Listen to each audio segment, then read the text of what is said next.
ain't do it right. One more time.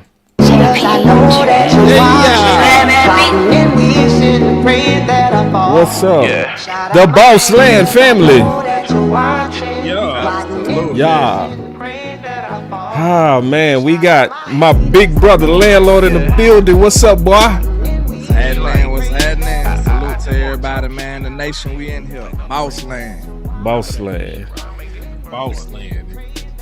Yeah, man. Hey, man. I really ain't got time to play with it, man. And I'm gonna approach it like this.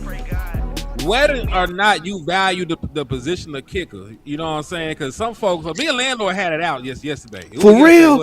I'm talking about, yeah. Hey, if we was in person, he would have got struck. His eyes would have been black and blue. Damn. Nah, you would have got tackled. Take it easy. We would have rearranged the whole, wherever we was. Furniture would have been moved, man. Yeah. No shit. But see, this is the standpoint I want to take it. Mm-hmm. You know, whether you actually agree with the position of kicker or not. Because I understand, I can see it from the viewpoint of the other folks, man. Like, all you do is kick the damn ball. I get it. But, you know, it's my talking point, though. And like I said, told Land yesterday, sometimes they got the most unimportant job on the team. And then sometimes they the most important motherfucker on the field. You know what I'm saying? So I understand it both ways, but it's not really about just the value of the position. It's really about just how this shit has played out. You know, right. It's the track record. It's the track record, right? You know, of shystiness, man, of finesse. Why don't people get that? You know, like Jerry Jones is from Arkansas, but he Nigerian at this point, man. That boy be scamming and finessing. Because how many times do folks got to go through contract negotiations and there's a video or there's a random perpetrator coming to put charges on you, or there's a random leak about a contract that you ain't never seen before in your life? You know what I'm saying? Or somebody show up at the radio station.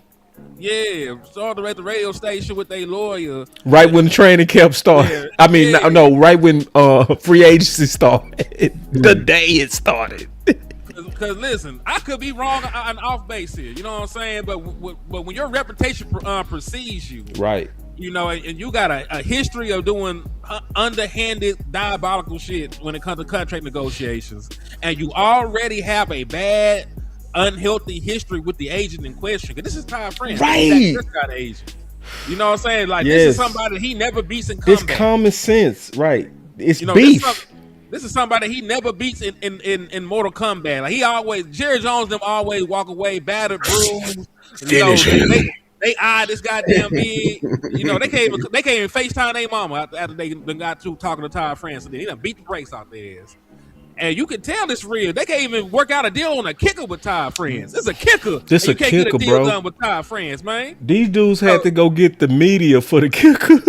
Wait a minute though. Damn. It says he's not acting like your typical kicker either, though. You know what I'm saying? Because that's what me and him got into it about. Because I understand him and his wife are denying the claims and stuff. That's understandable. But ain't no way in hell you could tell me that it was no deal put on the table. They ain't jumping to conclusions like that. It might have not been, I bet money, they split in halves. They probably like, well, it wasn't that exactly. It was some semantics that they playing for. There's no way the Cowboys and all these people just putting articles out and it was no deal presented at all. Now, was it the deal that they reporting? I might believe that to be false. It's possible. But something was presented to you, Mr. Aubrey. I'm sorry. I can't go that far left on this topic. I just can't do it. I can go all the way left. I can go farther left. You know why? So they ain't present nothing, boss. Nah, they talk. See, now I heard all the details. Okay, so this what happened. Steven said today on a sit down. You know the last time they talked? August. Oh, wow. That's what they said. But see, look at the timing. You talked in August, but you over here got the $10 million lead. I had to turn me down, huh? I was too loud. No, I'm just laughing at.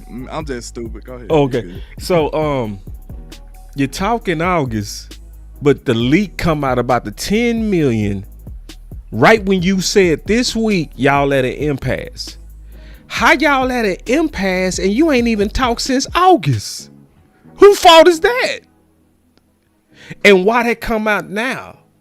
And then it's some stuff about that's fake. So the fact that they say we made him the highest paid, the previous high paid guy was 6.4. But when you take what that number would be today, under today's cap, it's 7.7. You see what I'm saying?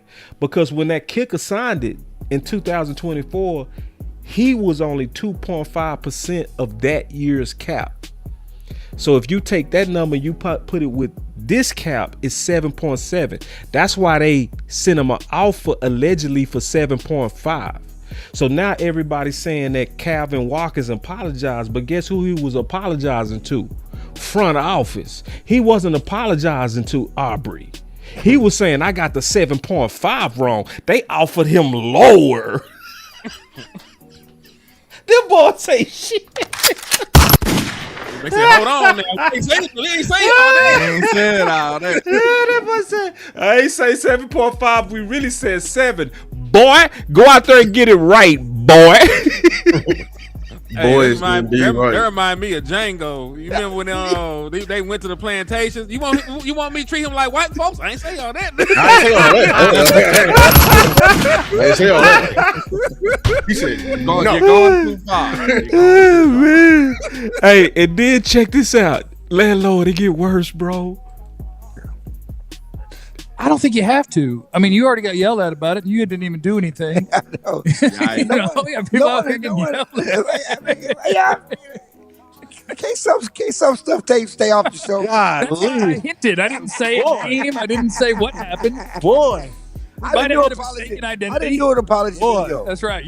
Somebody did an apology video. Got cussed out. I mean, Todd Francis. Sheesh. Check them, bro. See, this what it is, though. So it was Todd France, or was it the Joneses that got at him? Todd France. Todd France checked that ass. Yeah, Todd France was like, they only offered 7 suck up ass.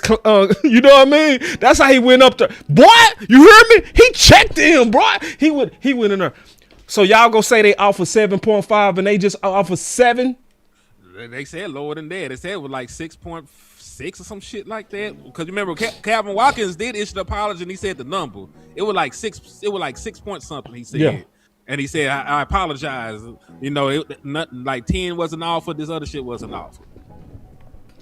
See, I ain't gonna lie though. That's why I get disconnected at. Cause is that not enough, nigga? You kick the ball, man. You kick the ball, bro. I'm from the old school football, bro. A kicker is a kicker. That's who he is. Ooh. He kicks the ball. I'm not finna sit up here and make this nigga a superhero, bro. I'm not doing that. He kicked the ball well sometimes. Like I said, I be fair about it. He is an exceptional kicker. Yeah. Sometimes he get us points that we don't deserve.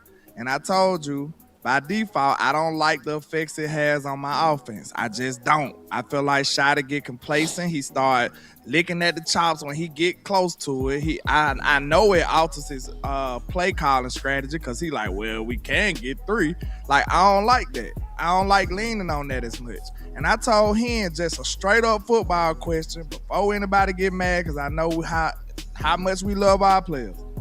Before anybody get mad, do it make real life football sense to be kicking 60+ yard footballs, field goals? All the time. Do it.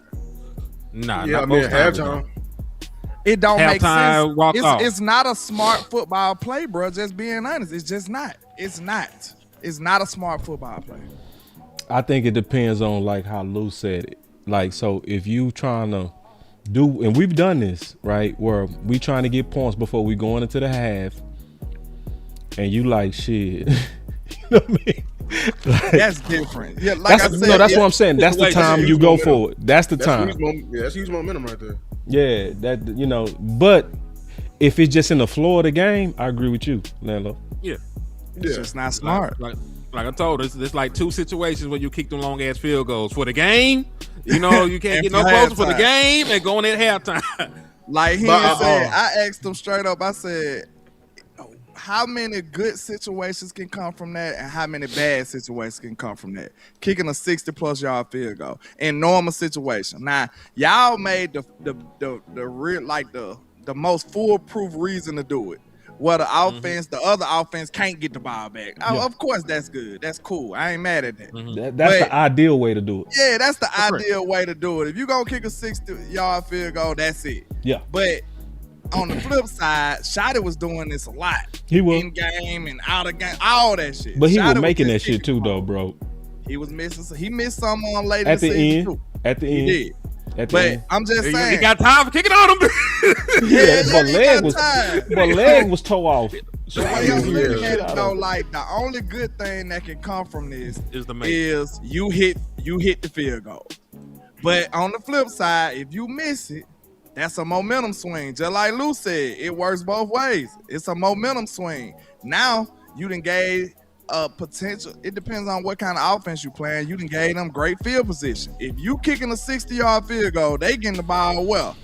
Probably about at the 50-yard line. Yeah. 40. Yeah. Plus, at their 40. Mm-hmm. You see what I'm saying? So at our 40. Yeah, so that's you giving up field position, you giving up momentum. And of course, like I said, it's just not a smart play a lot of the times. And I told him, to be honest, I felt like I cheated a little bit when I hit them hoes. It's like we really didn't. That was a bad drive, and you don't want your offense to end with that a lot of times, man. And we did. He bailed us out a lot of times. That's kudos to him. But I don't want that to be something we leaning on like that. And to be fair with Hen said it. That ain't really on Aubrey, but I mean, Schotty is the one who running the team. So if it's affecting my head coach, I don't like it. That's what I'm saying. I gotta push back. I gotta push back just a little bit on that. I gotta push back. I ain't gonna. Let me go first. Okay. I was gonna say look, we're gonna need him. Wherever we trying to go, we're gonna need him, man. Like it's gonna be games. It's gonna be ugly. It's gonna be them three where our offense ain't gonna always click. That's a guarantee. Mm-hmm. The offense is just like shooting the NBA. You're gonna be off one game, 2, 3, especially in them playoffs. And your kicker gonna have to win it. The Bengals don't go to the Super Bowl without two things: a defense and that damn kicker. Because that kicker built them out a lot of times. McPherson, he got paid off that shit. So like, even though like I understand the 60-yarders, but we talking about what about them 45s and 30s against the wind? You know what I'm saying? In the curve. You know what I'm saying? Normal kickers can kick them most of the time, bro. Kickers that don't cost $10 million can kick them. The best in the world make them. Not every kicker make that. We had Adam Vince. Who we had in the past? Zerline. We had Meyer and all that. They had these streaks. Zerline was making his. And then he fell off. Maher was the one who made you hold your breath. Well, but I'm just saying, like, it feels good when we get the ball back and we know Dak is in his mode. And getting to the 50, and we are guaranteed. I know it may be a passive mindset, but that's on Schotty for not achieving above and beyond. But it's good to have that. I love in football when we can have an error zone. You know what I'm saying? That we can always rely on that. Because I remember the days when we didn't have that. Me too. That shit coming off the tee, going wide left, wide right. Ooh, scared as fuck. So it's a couple of things I want to say. I'm gonna be quick on my pushback. Who has the most points, Pickens or Aubrey? You know Aubrey got the most. By how much? It ain't matter to me. Okay. Aubrey has 154 points. Pickens has 54 points. When it comes to Pickens, the talk is you better not even think about trading him. The cap is a myth. Just move some shit around and pay him whatever. The guy that scored 155 points, give me the second round for him. $10 million is too much, and Dallas can't afford it. What the fuck? I'll let you cook. Go ahead, because I got major pushback for that. That's crazy. Yeah, so it's just showed me the priorities, because I the way that I thought football worked is at the end of the game, the team with the most points win. So the person that's putting up 154 of them things, because we could all say this wholeheartedly that it's at least 2 to 3 games per season that you can put directly on the kicker. You do not win that Giants game without Brandon Aubrey. You lose. Let me know when you're done. I'm almost finished. So my last thing I'll say, and the most important thing that I'll say, is that even if it was 10 million, which I know they not telling the truth on that, you know what I mean? Because they said Dak was 40 when he was really 34. They kept lying on Dak when they did it all the time. That's why his wife and him had to come out there and say false and fake. But this is the big deal. Cowboy Nation said nothing when Trey Lance was sitting on the bench costing all that money. And you got Aubrey out in this motherfucker giving us 155 points. And if it was 10 million, that's why I hate the fact that we always talk with average per year numbers, because that's not the real number. The real number in the cap hit gonna be like 3-4 million. Now, if we tell people that, hey bro, year one, would you care if it was a cap hit of just 3 to 4? Everybody would say, I wouldn't give a fuck about that. But because everybody are always talking the average per year, and they act like that's the number that's coming out the cap, that makes them turn on their best players. That's my last point. Yeah, I'm with you on that part. But I'll say this. I would never say a kicker was directly the only reason to a game. I would never say that shit. Because guess what? How could you compare points with a kicker and a wide receiver? The kicker, you would probably do a better job comparing how many yards that George Pickens picked up. Because that's what directly kind of got your field goal kicker in range.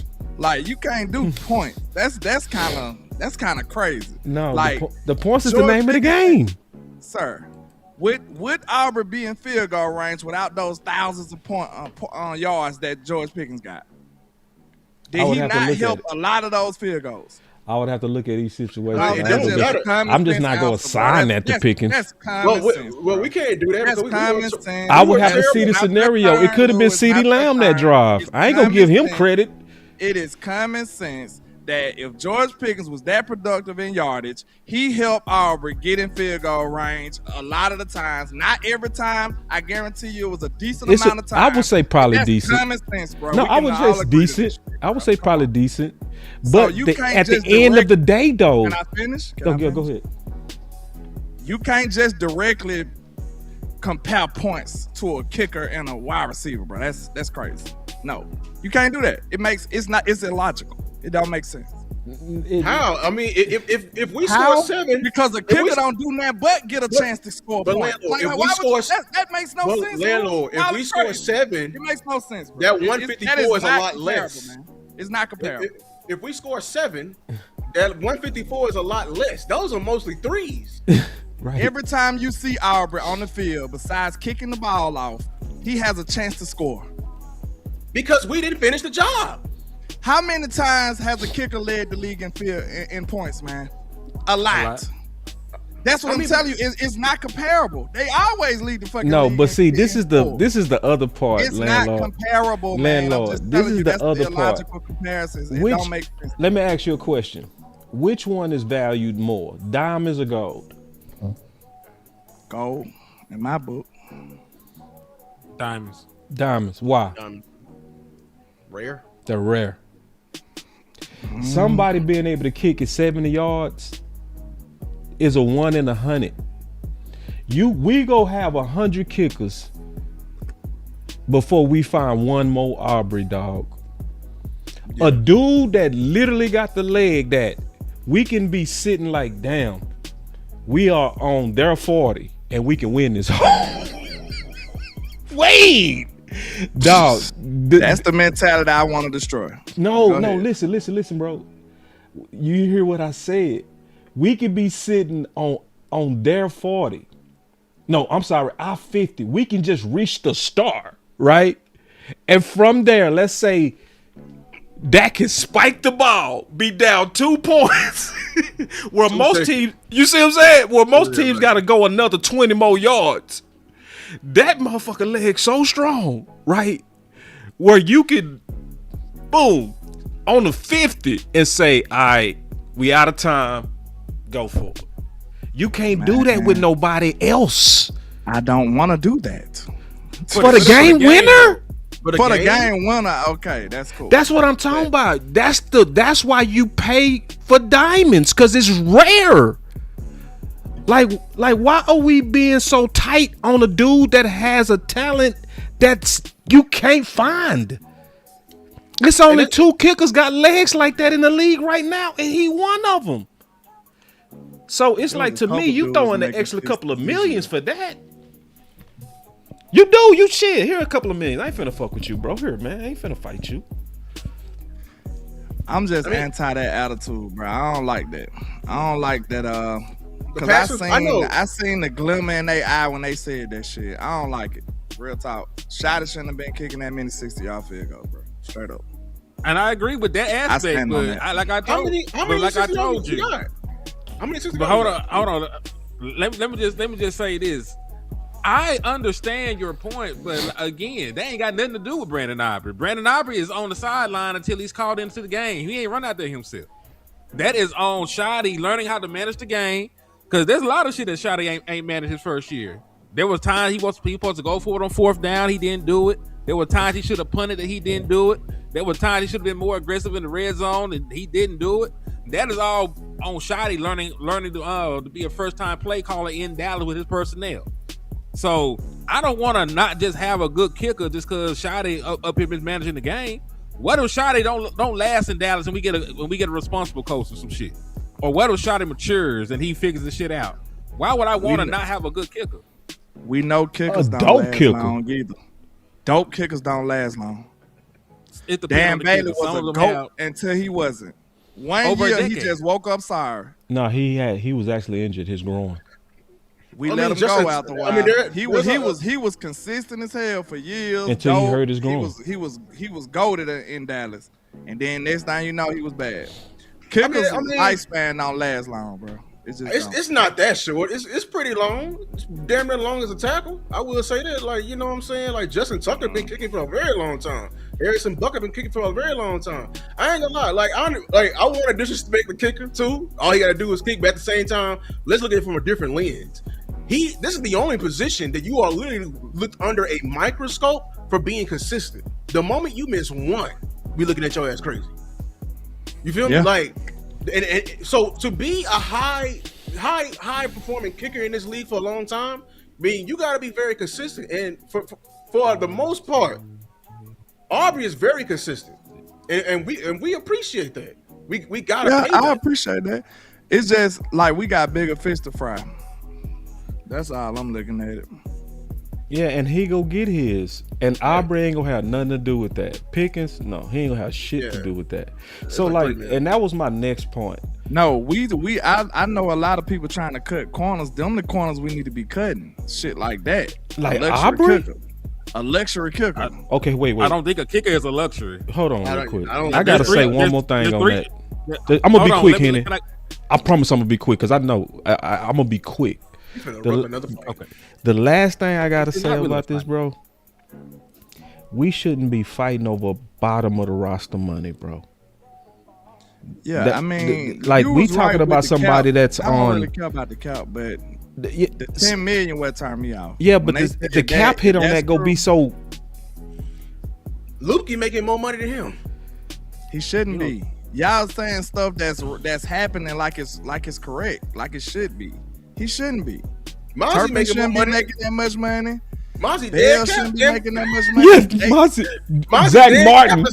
Zach Martin been retired 2 years, make twice as much as.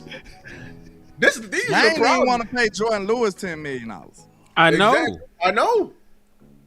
But y'all want to pay Aubrey $10 million. Yeah. Unlike them, I wouldn't give a shit. He ain't actually. Well, I mean, Jordan Lewis did too. Yeah, and he ain't asked for 10 million. Actual and he top of the league. league. Get 10 million, but y'all want to pay him. Best in the league. Like, hold on, but to my point, y'all want to pay him 10. But to my point though, I don't want. But to my point though, if you want something good, you pay for it. If you just want to have a bad kicking game and can't rely on it, then you get a nigga for $2 million and you close your eyes every time you go on the field. Yep. If you want to sleep peacefully at night, knowing that you can make field goals, you will pay for a kicker.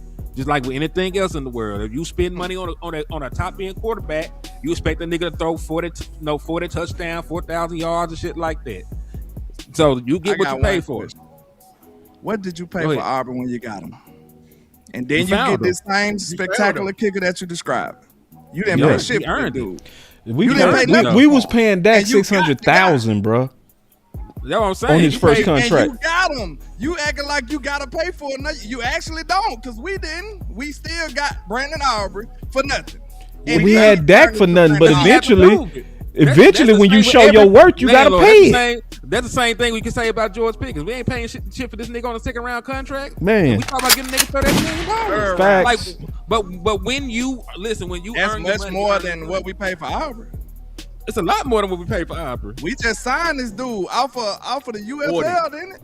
They gonna get 40. Yeah, the same thing for Turpin. We get niggas on the UFL every year. That's a damn. Man, hold on, man. Let's not. I'm just smack the hell out of landlord. Man, y'all gotta relax, bro. Y'all gotta relax. That's a good ass comeback right there. It's not, because I ain't even gonna get into it if he ain't up here. So. That's real. That's a respect, landlord. Respect, man. Hey, he not being disrespectful, bro. You know, it's a normal war room. If you gonna minimalize what I'm talking about and just say it like that, that is. He not disrespecting you though. I'm in a different place from where I'm coming from. You said you ain't wide receiver versus everybody.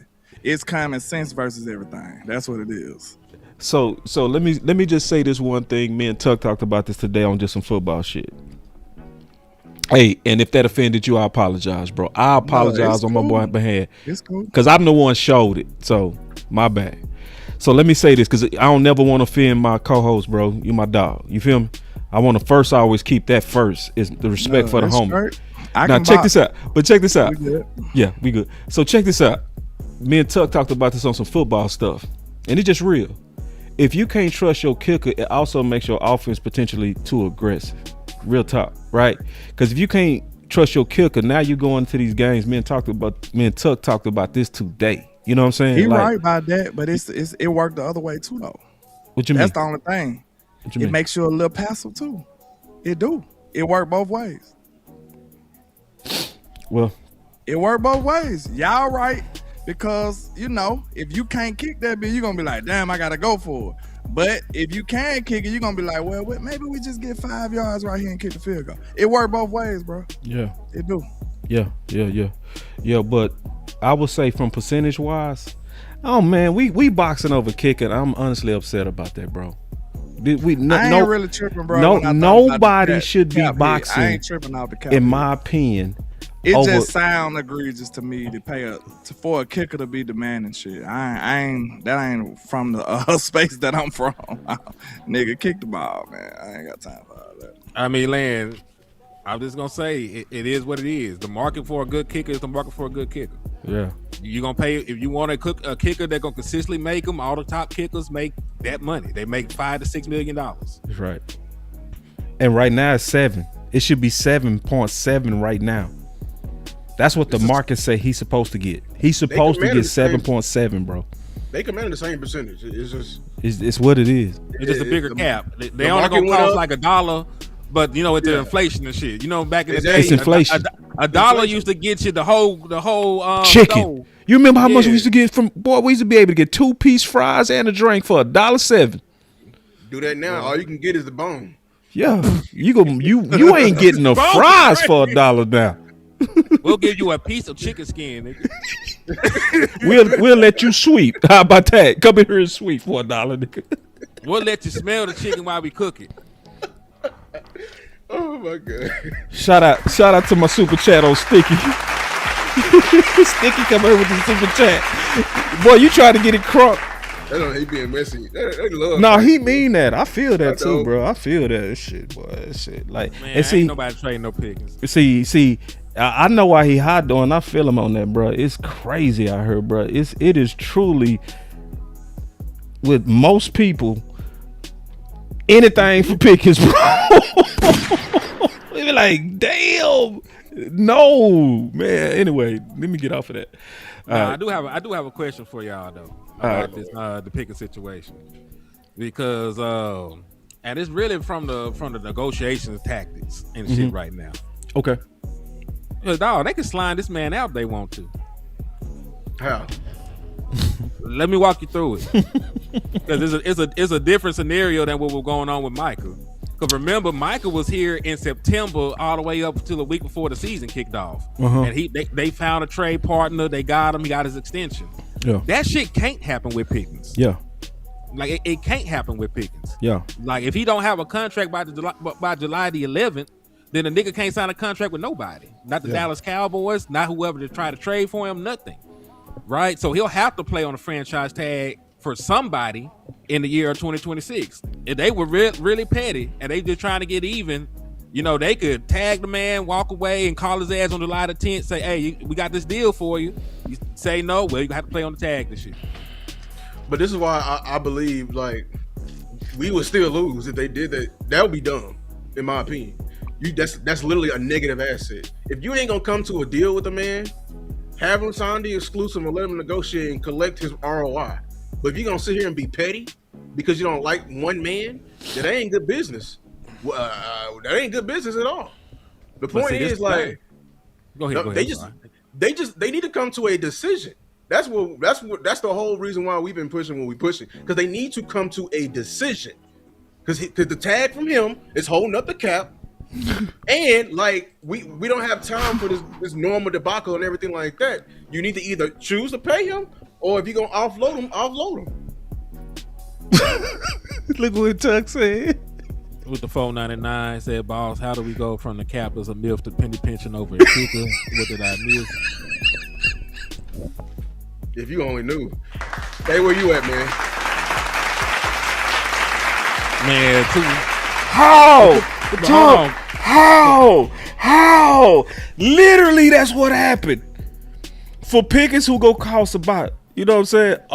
You know what I mean? Boy, that boy gonna bust the bank. It was literally, shut up, pay him what he wants. It's a mint. Just hit some switches. Now we got the dude over here who scored 153 points, and we over here like, we can't do that. Well, shit. What the fuck? Well, hold that thought too, though, because this is back to my initial point. They got unlimited second round tenders. They can tender as many people they want with second round tenders. It's not like the franchise tag. They used one, but they can also use a second round tender on Brandon Aubrey, who's a RFA. They can also use it on, what's my boy name that I try to get to be the starter this year at guard? Brock Hoffman. They can use they can use a second round tender on Brock Hoffman to keep him. They can use a second round tender on Brandon Aubrey to keep him. They have unlimited tenders, not the same as a tag. So you said they use it? He not actually technically asking that. He just showing a hypocrisy. That's all. He just like, when it comes down to somebody who got a way bigger ticket, Pickens, right? People like, shit, man, we can just move money, bro. It's a myth. And we know that's what people is saying, right? Everywhere. Hey, man, just make it both. Get Crosby and him. Then we got a kicker at the very bottom of the payroll. Like, even 10 million, that's still at the bottom. And we over here like, you better not give him a cent.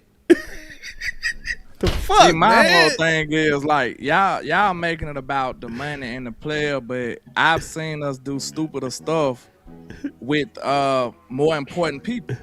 That's my whole thing. It's like, I'm thinking about doing the smart thing instead of just doing, like, I understand he probably do deserve his money or whatever, but at the same time, it's other people that deserve their money too in that same light. And we said no, and we traded them, or we didn't pay them. Like, and we trying to rebuild this whole defense. That wasn't the case in 2014 or all them other years you talking about. We in a desperate situation trying to rebuild this whole defense. So all the money matters at this point. Everything matters. I will say this about Pickens though, to answer your question. Just going back to that, I did a video today say we need to be open for Brian Thomas. We do. And it's not that we don't want Pickens. It's because we don't really honestly know how these negotiations go. You got two giants getting ready to collide. Yeah, Jerry and David move together. You know what I mean? Both of these dudes got massive egos. Both of these dudes are full of greed. Both of them. You know what I mean? Like David goes too far on his contracts. I'm pro player. But getting Deshaun Watson, all that guarantee with the icky and the ooey that he was going through. That was insane. He went crazy. You feel me? Hey, listen, what you say, Henny? Hooping? You feel me? But I'll just say this. I ain't gonna lie to you. I don't play no sports, but I'm finna call David Mulligale to see he work with me on something, man. That nigga, I'm gonna see he get me and Lance some goddamn sponsors or something.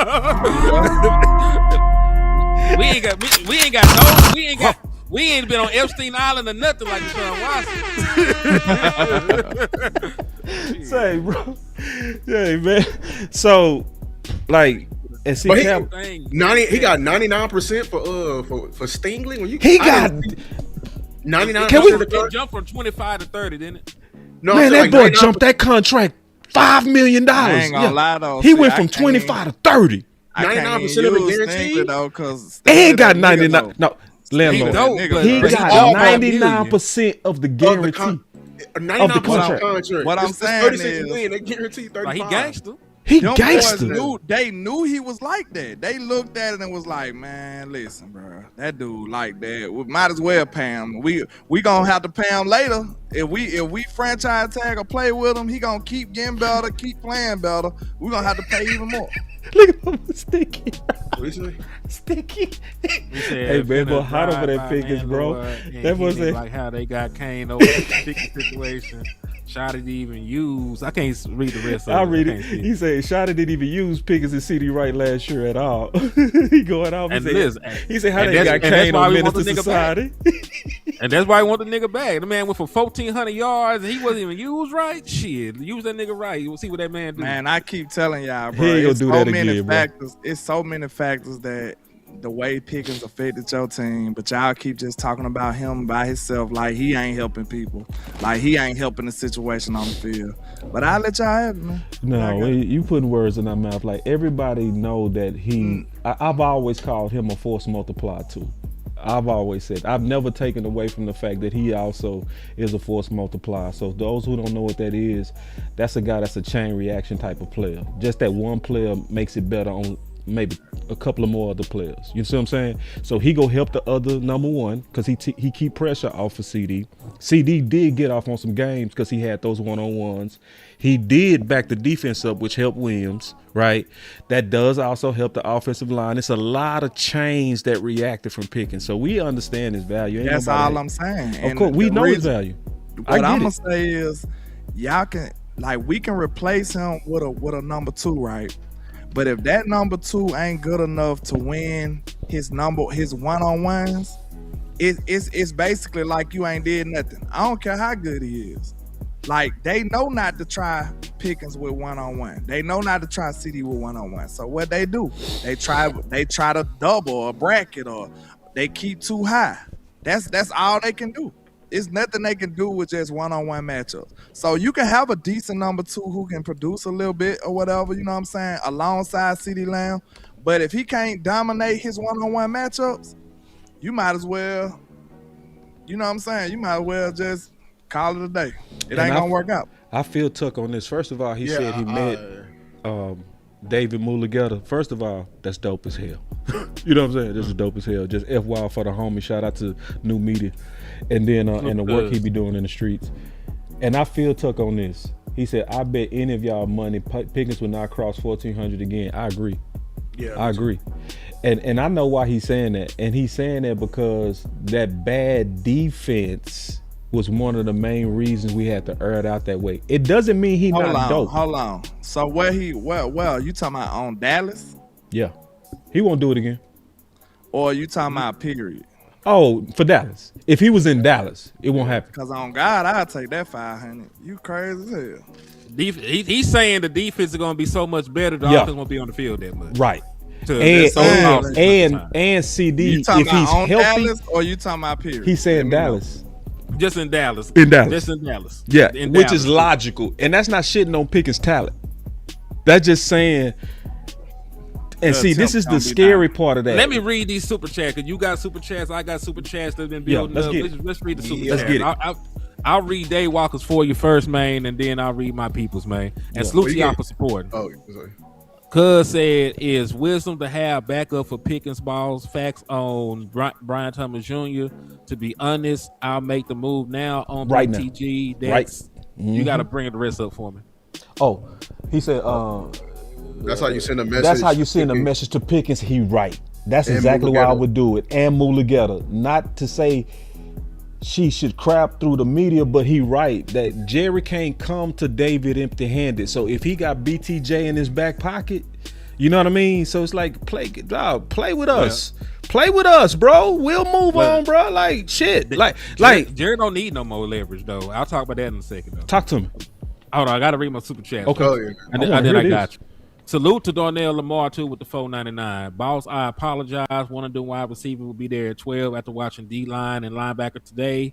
And then Wordologist hit me with a 5-piece. Cuz said the Cowboys have a great track record of fighting good kickers. We shouldn't lose sleep over Aubrey. I gotta go work my memory. I pray Caleb run a 4.647. But yeah, go ahead. Say what you're gonna say about the. Nah, it's just that Brian Thomas Jr. No, he said the leverage. I'm just talking about the leverage already. You know what I'm saying? Like, let me ask you a question, man. Just real talk. Yeah. Because this is the thing that people are forgetting. Like, it's not like this is a new situation or anything. This is like a continuous of some shit that went on between Michael Parsons, David Mulugeta, and him. Right. Jerry Jones is not in position anymore to honor a trade request. You cannot set. He can't go out there and set the precedence anymore. That all you got to do, is be disgruntled and ask for a trade, and we'll trade you where you want to go. Like, he is not going to move George Pickens, even if he wanted to, and there was an offer. He's not going to move George Pickens just for that. So what I'm telling you is this: like, the tag is all of the leverage he needs, because again, time clock runs out on an extension. They don't get shit done. Tag is applied. George Pickens is the one that stuck out there playing on another 1-year prove-it deal. And we know for a fact through the history of the Dallas Cowboys, they don't give a fuck about the tag. 6 years ago, Dak Prescott played on a $31 million tag. Do you know what the overall budget was 6 years ago? Like, it was a much smaller cap to play with, and they still didn't care about eating it. And Dak only played on that motherfucker for 5 games. They did not lose any sleep over that shit. The Dallas Cowboys are a team that don't use the franchise tag as a placeholder. And I was hoping that they would put the tag and get a long-term deal done. They really might try and tag him, say it's done. Yeah, they really might try to do that. And this the thing, they don't really have the leverage to force their way out this motherfucker. They don't. Based on the situation that happened last year and right now. The wild card we don't understand is there's a narrative going around that David does not let any of his clients play on the tag. And I need to find out. I got to investigate. I double checked it. It was Leonard Williams. He played on the non-exclusive tag. And then Bates too. At least Chat GPT said it. You got to double check Chat GPT. Also, something interesting. The last time a franchise tag was applied to a wide receiver that he managed, it was T. Higgins. And he did not end those contract negotiations. He got fired and replaced by a different agent so they can work through the minutia of their contract. Remember, he fired him and hired Jamar Chase agent, and they went to the table together. Yeah, see, and this is why that right there is the reason why like something's gonna give, because I think David is like, he's the type of agent you got to call him off. You got to fire him to keep off the damn owner's ass. You know what I'm saying? Because T. Higgins, I ain't gonna lie, he bitched out. He did. He wussed out. He wanted the damn wide receiver 1 money. but you also want to stay in Cincinnati. Yeah. And Cincinnati's finna send your ass out somewhere. Right. So he fired him. Yeah. He fired off the dog. Yeah. That's the only thing that's going to ever. I'm telling you right now. I'm letting you know, Henny, right here. I'm letting all Cowboy Nation. The only way George Pickens stays here in Dallas is because of George Pickens. He won't be here in Dallas if Davis is agent. That's right. I guarantee. I 100% guarantee. Because we're here, Mike Fisher. I got a show on you tomorrow. I'm gonna respond to your shit. I saw your fucking video. Wait. I saw your fucking video. You got to tease. You got to tease. What? Because you over here trying to get on my shit talking about how you know the market, motherfucker. I did math. That's why. I know the fucking math. It's all it is correlation math. That's right. It's correlating it's basic market, as hell. It really is. The cap, the overall cap, and what CD got. If CD signed the same contract today, he getting $40 million. That's right. That's facts. Pickens. It's facts. Pickens market is not by math, is starting at $40 million. That's right. I'm letting everybody know that right now. Right. Davis crazy ass is probably gonna start at 46. I agree 1,000%, and I know you right. That's fact. If anybody watch how David does it, he always shooting that shit to the sky, bro. That's crazy. And I'm gonna say this right now: if Pickens get traded to like a sorry ass team like Tennessee, I bet you he'd be the first receiver signed $50 million contract. Something like that. It's gonna be 46, 47. He got 46, 48. Yeah. I know, but that's what. But you know what I'm saying? I think that honestly, I don't think Pickens is the type of receiver that care about winning. He sort of did though, because all the reports of the discontent and the hate and why he was mad in Pittsburgh with the quarterback play. You know why? And the offense. Let me twist it. I think he was mad at them sorry ass quarterbacks because they were affecting this date right here, the first paycheck. They were affecting his numbers because why would you hire David? You know what I'm saying? Like that's my only thing. Like I think Pickens. Literally last year, his damn value was in the tanker.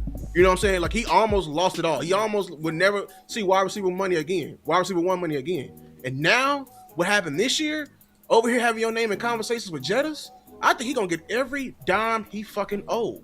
That's just me. So you're playing into Jared shit now.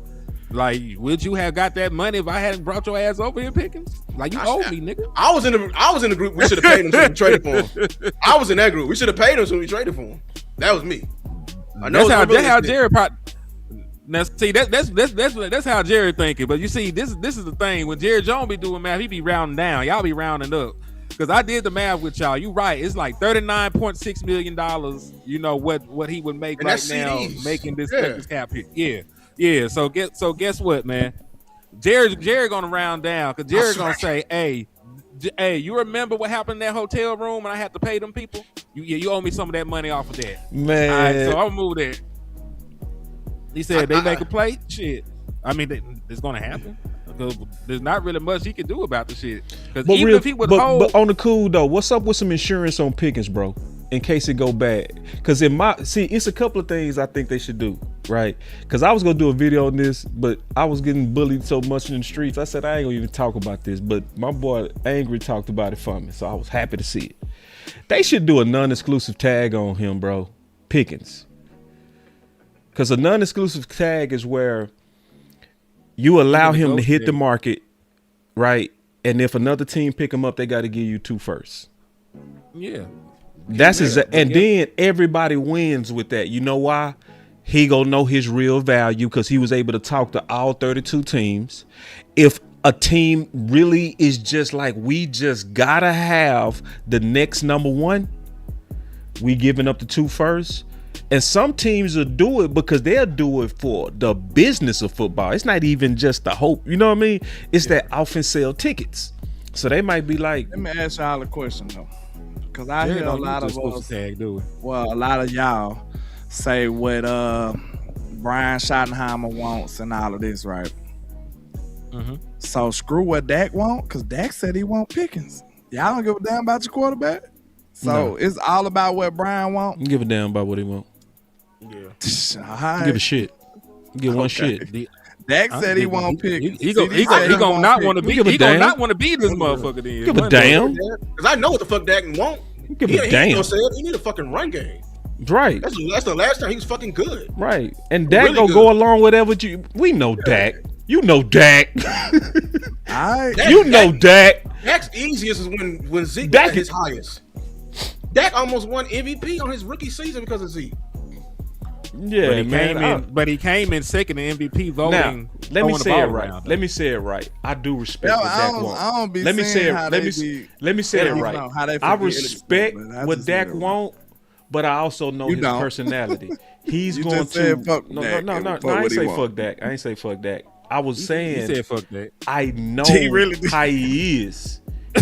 Whatever you do, he's gonna company man it. Whatever you do, and I plan on doing him. It don't sound anyway. like he company man in this. Hold on, he stood on this. He stood for Micah and he accepted. Then when they traded Micah, he was like, "We got to move on." Company man, I know what I'm talking about.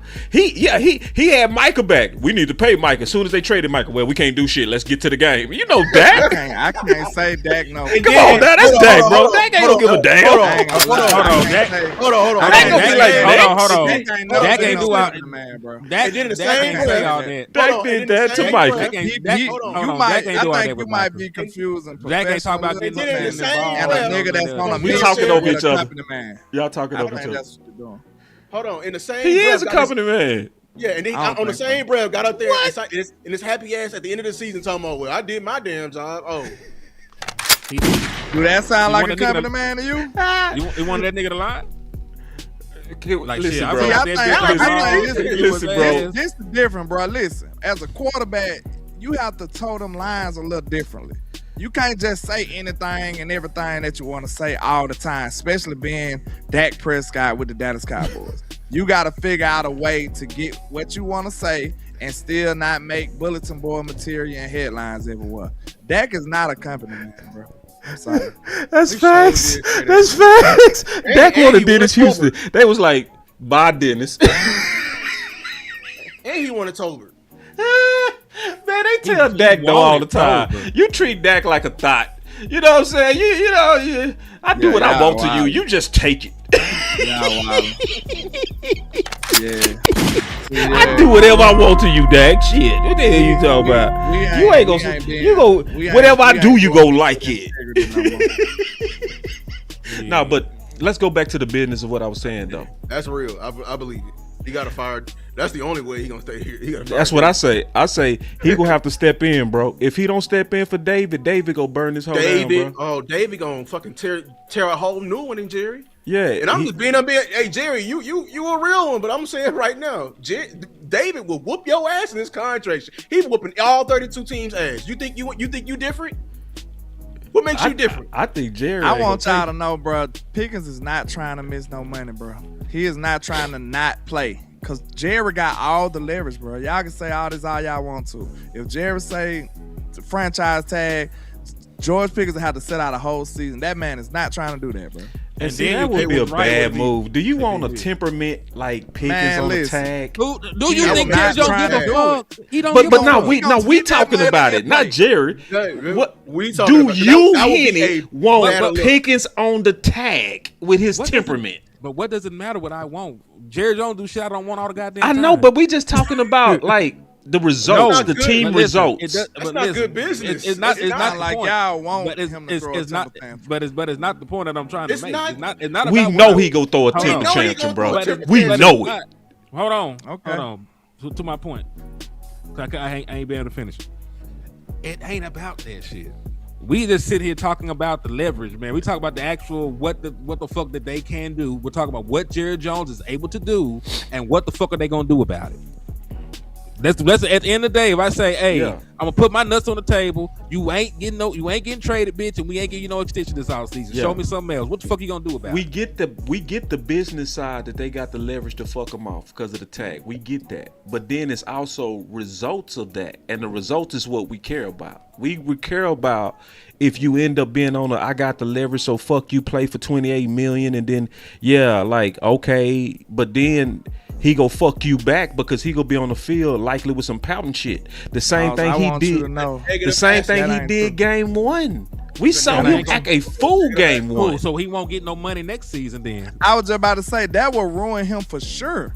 He worked all this. He did all this to rebuild all this his good name. positive PR. You think that he'll go right back down that road and screw everything up and assure himself? Because teams already didn't want to touch George Pickens.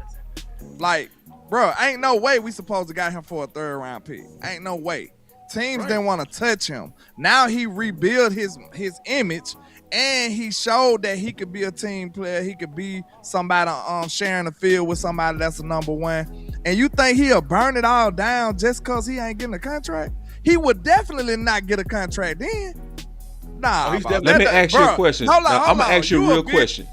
And you know business. That makes no business sense at all. Okay, it doesn't. It doesn't. But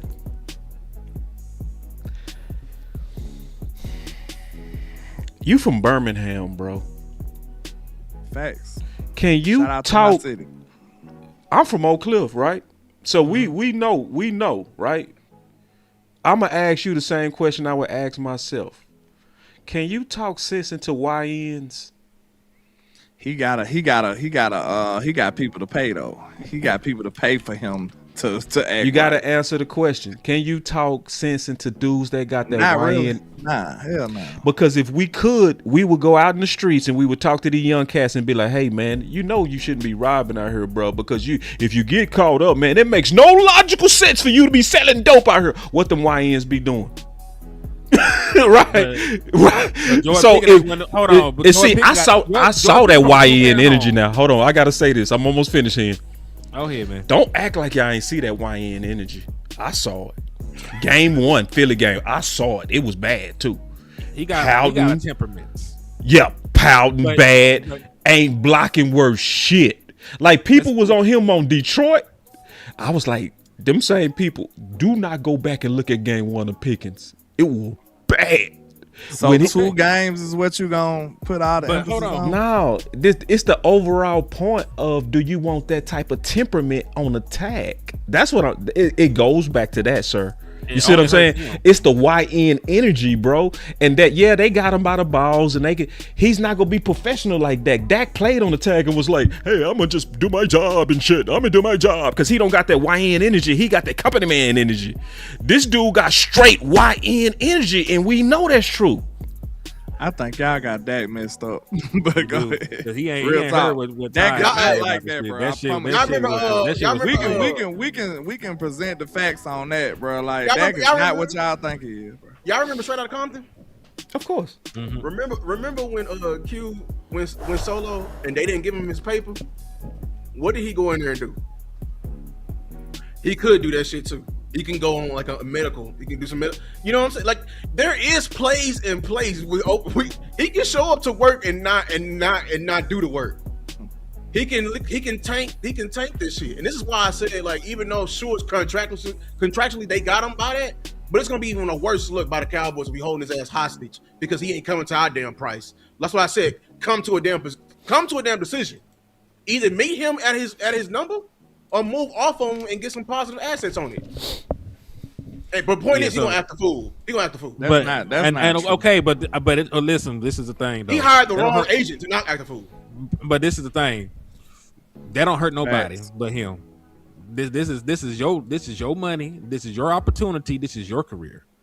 That don't hurt nobody but your ass.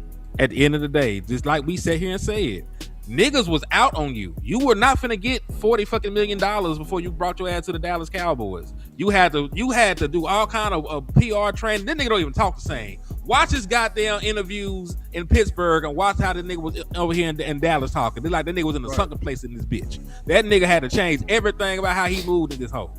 So you mean to tell me all that shit that he did, you know, to get to this point? Yeah, he caught that. He said sucking play. Yeah, so hey man, he done changed everything about his life to be in this position. He finna throw it away. But at the end of the day, this nigga ain't never seen $28 million before.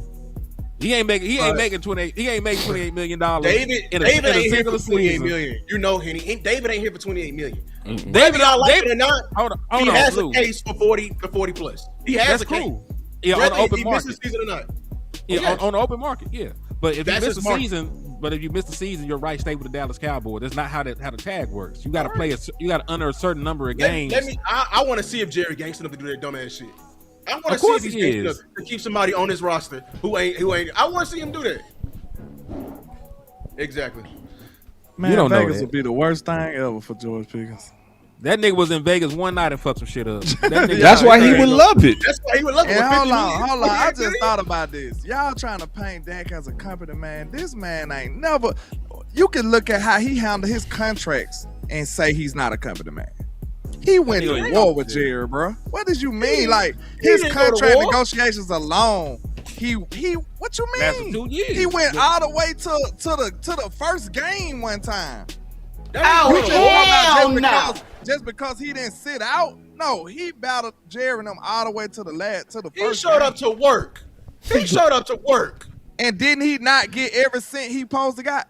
He didn't show up. We got it before him. No, that's the way you do it. That's being gangster. Y'all talking about sitting out. Hold on, CD Lamb didn't reset the market.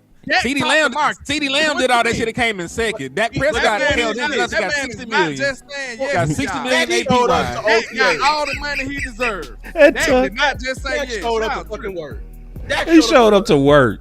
He showed up to work. Like a hawk. Man, don't let boy. His own brother told him, man, you should have. What the fuck you doing? Hold out, goofy ass. I think y'all got goofy ass out there could have got hurt. Goofy ass. Fuck. After practicing hard as shit. Hell yeah. Goofy ass. Man, Dak showed up. Dak was tripping. Like for real, bro. I been said I agreed with Tad. Tad said that. Tad said my brother should have held that. Yes. What happened to man that can lead a whole team? That don't exist, bro. So no, I know what you saying, landlord. No. Real men in the locker room is not respecting no goddamn company man. That don't happen, bro. Have you ever played for a team? That shit don't happen. Them two opposite ends of the spectrum. You know what they do to company men? They treat them like Russell Wilson. That's a fucking company man. They don't respect you. If you a real man, if you not a real man, ain't nobody finna run through no fucking wall for you, bro. You going through semantics, bro. I am a leader. See, you trying to connect two things that don't connect. No. Yes, it do. Because I know for a fact because when you coming to work, not finna respect that. When you come to work. Yes, the guys go respect you for coming to work, but for you fighting for your money, he was on some company man stuff. They not finna respect you. That man took. Hold on. I would have lost respect for him. That man took the advice of his agent. They went through every scenario, as to what could happen. They talked about the shit. Dak was okay to go out there, bitch, and do the shit. So like he had legal counsel on taking his ass out there. I mean, he won it's time for both times. He won. Man, Dak should have held out year 3. God damn it, year 3. After he took the, did something, he got the best outcome. No, he didn't get the best outcome. But he took the biggest risk for that outcome too. No, hear me out, because we talking over each other. No, he took a big ass risk. He just need to thank the Lord he didn't get fucked on that risk. He could have fucked himself. See what if his ankle would have been really fucked up, landlord? Hold on now. Wait. What if that would have been career ending and you out there playing on the tag like a goofy ass? You should have, man, after he took them to the playoffs in 2018, then Wentz got played and Goff got paid and he took his ass out there and played on the tag. He should have been like, hell no. No, I'm holding out. Wentz and Goff got paid. He took a big risk. Yes, the Lord blessed his health. The Lord blessed him to see the other side and eventually get to 40, but he took a risk where he could have lost it all. And he should, he should. And see, why does Jerry and them get to do some shit that ain't never been done? It was never a quarterback on his level that was tagged. Never. Who bets on a franchise quarterback? Who tags a franchise quarterback? Who tags the quarterback? And he took it. Washington. No, he wasn't franchise. The Cousins wasn't no franchise not like that. Hell no. Twice. They franchise tag. Yeah, but he wasn't on. That's why I said he wasn't on Dak's level. You said franchise quarterback. No, I said on Dak's level, you got to add the B part to the. I put that in the contract. Yeah. I put that in the contract on Dak's level. It's not just a quarterback that got tagged. Somebody that was the rookie of the year. Somebody that was in the MVP conversation as a rookie. Somebody that took his game and won 11 games in a row. And then in 2018, he literally. They took everything from him week 17. They had the whole offensive line sit. They put Zeke out there. He put up 366 yards, 4 touchdowns, led them to the playoffs, beat Seattle, almost beat the Rams, and they still tagged him. That is something you say, fuck you, Dallas, I'm sitting out. So okay, Love did it. Love did it in Green Bay. He sat out. And he ain't shit like that. How is he still getting counted as a company man for he didn't take the contract that they was trying to give him? No. That's what a company man would do. No. Yes. No, yes. Okay.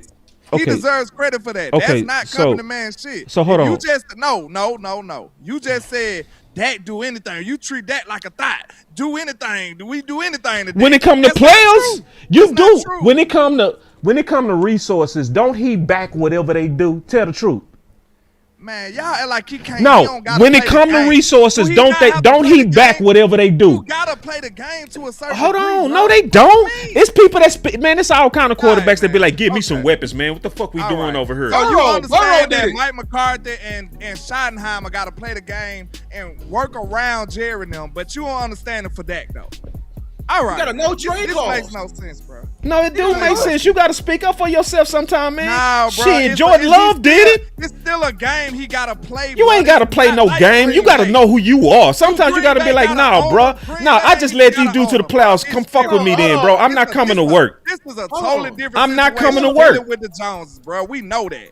You gotta play the game. Man, they fucked up for they tagged him. Nah, see, you ain't gonna get nothing in Dallas if you don't know how to play the game, bro. What about Joe Burrow? What about Joe Burrow, who got a similar ownership as us, as delusional as us? They don't pay pinch too. He spoke the fuck up and got both Chase and T. Higgins. He spoke up. That's what Dak doing now, but y'all telling him to shut the fuck up. What the hell is you talking about? You going against your own damn point, man. Y'all. Well, no, why you saying y'all? You don't be putting nothing on me. What you talking about? I ain't fuck up. What you talking about? Shit, bro. You say Dak got paid only because of the QB position. If he played any other position, he'll be playing in Cleveland. Yeah, man. That's why I said, like, what Dak did was very risky, because Earl Thomas did the same exact thing, got hurt, and literally flicked off the entire damn front office. Y'all remember that, right? When he got hurt, flicked off the entire front office. But we both know Dak co-signed receiver by committee, didn't he? And now he's speaking up. Once he got his big bag, Dak started moving a little different. We all said that. Dak is speaking up for what he wants, but y'all telling him screw him. It don't matter. He a company man.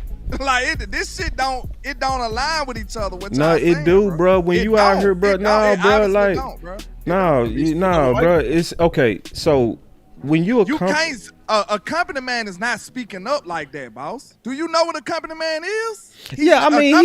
Okay, so like, listen, bro. He ain't the worst type of company man, but he in the family, bro. You trying to act like he has no kind of company man traits? You going too far for Dak, bro. Like he does have company man. When your own brother gotta tell you to hold out, you tripping, bro. Your own brother gotta tell you, bro. What the fuck you doing, bro? They handling you. Man, y'all act like y'all don't understand who Dak is. Dak do this shit for the team, not for the Joneses. He is for the Dallas Cowboys, for his brothers in the locker room, not for the fucking star. That part is dope. I get that. That's why people run through a wall for him. That's why. Because he's doing it for his brothers. I guarantee if he would have held out, they would have respected him more too. He don't want to let his team down. I agree. That's what Dak doing. I guarantee. They would have respected him more. They would have respected him. He probably did a whole movement. Would have been so dangerous if he would have held out. So hey, listen, man. Micah probably would have held out. Shit. Hold on real quick. We got a couple of things real quick. As we go through this process, we'll see how free agency goes. That's the first line of action, if you will, as we go through this process. But again, I see it being built with some veterans and some young players. I think, I feel really, really good about Easy and what he's capable of. You actually saw him do those things that we see. Remember, these outside linebackers for us, the first thing that they're going to do is, number one, set the edge in the running game. Number two, they're going to affect the damn quarterback. Okay, and then occasionally they'll drop. The really good ones, you don't drop them very often, but you do it a little bit. And so what you want to see with guys like that, which we saw this year with Donovan, was when they drop, are they comfortable? Do they have movement skills? Do you see them? They look like a fish out of water. And all those answers for him are very, very positive. And now under this new system, you see him more as an outside backer. Yes, he's an outside linebacker. Yeah. You mentioned the G. That's about Marist. Yeah, Marist. Yeah. I'm iffy on that decision. I'm not gonna lie. Me too. I'm not. Like, that nigga, he ain't no outside linebacker. I don't smell it. Just straight up. That nigga ain't no outside linebacker. I don't They think had he said did. that shit about. They said that shit about Demo cool. Like that Yeah. nigga gets sacks. He had That's right. 5 sacks in the NFL. Right. He an Right. athlete. Yeah. Man, Mayor's more of an interior linebacker, dog. Facts. So I don't know. Facts. He's the biggest one we got. That's the thing. Right. So if we go into camp, I'm gonna be I don't honest, like people, this people gonna be on X on my ass like, oh, you Lou, you ain't never. I don't fuck about y'all. Don't fuck what y'all think. Look, if we go out there and we got big ass motherfucking Marist out there at outside linebacker, and we got little bitty ass Lou so Shamar and fat. inside, I'm gonna be pissed as shit. If we Me got too. little bitty ass Shamar James is inside linebacker, I'm gonna be honest with you. Yeah. Oh, you know more than the fucking coach? Well, shit, I knew more than Eberflus. Ooh, wait, take it easy. Take it easy on my back. What I'm afraid of, what they're doing, is he's getting drowned out because he doesn't have a sponsorship no more. Yep. That's what they're doing. Yep. And we're doing it to the wrong fucking people. Right. You need to be doing that shit to Osa. Let me put the camera on you. You need to be doing that shit to Osa right now. Because you talking about, well, we got people, we got somebody who know how to play the nose, we got somebody who know how to play the 3-tech. I mean, Osa's gonna be all over the place. Look, man, a jack of all trades is a master of none. And right now, Osa is not very scheme proof. And he does not fit this shit. He need to go. Half gapping. No, the first chance somebody offer you some shit from Osa, I'm sorry. That's all facts. this shit I'm seeing online on X, we should probably trade Kenny Clark. He's getting older. Fuck that. I'll keep a 35-year-old Kenny Clark than a young ass Osa. Osa is literally all his damn production has been off another man. We didn't see Osa since Micah. He disappeared. He didn't come back until we got Quincy. Boy, cooking. Boy, it's cooking. Nah, and see, this is what I hate about the offseason. When you talk about positional fit, right? And I'm just, and we, a lot of people, they did some research for me. He had about 30 snaps allegedly at outside linebacker, right? It was a scam. I went and looked at him actually trying to rush the passer. It was boo boo. He's good at Like all he's good he at only is, got a handful of them. he can set the edge. That's all he can do because he's strong. So put that strength inside. He had a game. He need to where be he rushed inside. He had the game where he rushed the passer 4 times. He ain't get a pressure. Yeah, he need to be inside. It's wasting him. And If see, Demo's it's best to inside- say it now. Don't be the Cowboy fan that just go with anything. It's like it's like this ain't jiving, man. It's like he need to be an interior linebacker, bro. Yeah. Like for real. If they have Demo in there, like, and they don't have him, like, I'm sorry, I need more of an explanation. Cause just see that word you be floating around, Schotty, or Christian Parker, you got you now. We'll have to hold your ass to the fire too. I need the explanation. What's the criteria? Or Scott Simons, DFW, you know what I'm saying? Dallas Fort Worth. I need SMU. Come here. Why you don't see him as a yo guy for your room, your inside linebacker room? What's your criteria? You are a safeties and DC background. He fits you. Mm-hmm. He's a former safety. What the fuck you don't see in him that you don't see in nobody else? We already started on the back. What I'm smelling is that McDonald's at home bullshit. That's what I'm smelling. And I'm telling y'all right now, I'm gonna set this whole shit on fire if we go cheap on this defense after having a historically bad season. Thank you. I don't think they're gonna go cheap, but they probably ain't gonna go super expensive either. I think they'll sign a couple free agents, and I think they're gonna draft with them two top 20 picks. They're gonna get 2 top 20 niggas to drop on that defense, and they're gonna sign a couple veteran guys to fit the scheme. They might trade for a aging guy like a Micah Fitzpatrick. They still got some juice. They might do some shit like that, but they ain't finna they ain't finna go crazy. That's not even they MO. This is one of the cheapest teams on outside spending in the NFL. Like, that's the thing that people don't understand. We don't want the Dallas Cowboys to necessarily just spend money recklessly, but they don't spend money at all. There gotta be some kind of balance to the shit. And that's the could problem be with slipped on the Schotty. rug by not telling their hand. That sound like Schotty. Yeah, that's the problem with Schotty. Schotty move like that sometimes too. Sometimes He just talk too much. The whole sometimes he first- talk too much. first Sometimes he smoke screen. Sometimes that's good thinking by A Keystone. lot of times, though. Yeah, like He he hid straight the smoke offense screen. for the whole offseason. He said uh, the press conference what they was gonna do, but when they asked him directly about pick 12, he straight lied. Remember when he started saying we build through the perimeter? Remember, he was lying like a motherfucker. He would know he was finna target that inside with Booker, you know. But when they asked him about 12, he lied. So Keystone right, like he could be smoke screening. But I just don't like the ideal of Marist on the outside. I am gonna do what you did here, and I'm glad you did the homework. You did the homework that I'm gonna do. I ain't do it yet. I wanted to go look at him actually play outside, see if I see any kind of outside linebacker traits.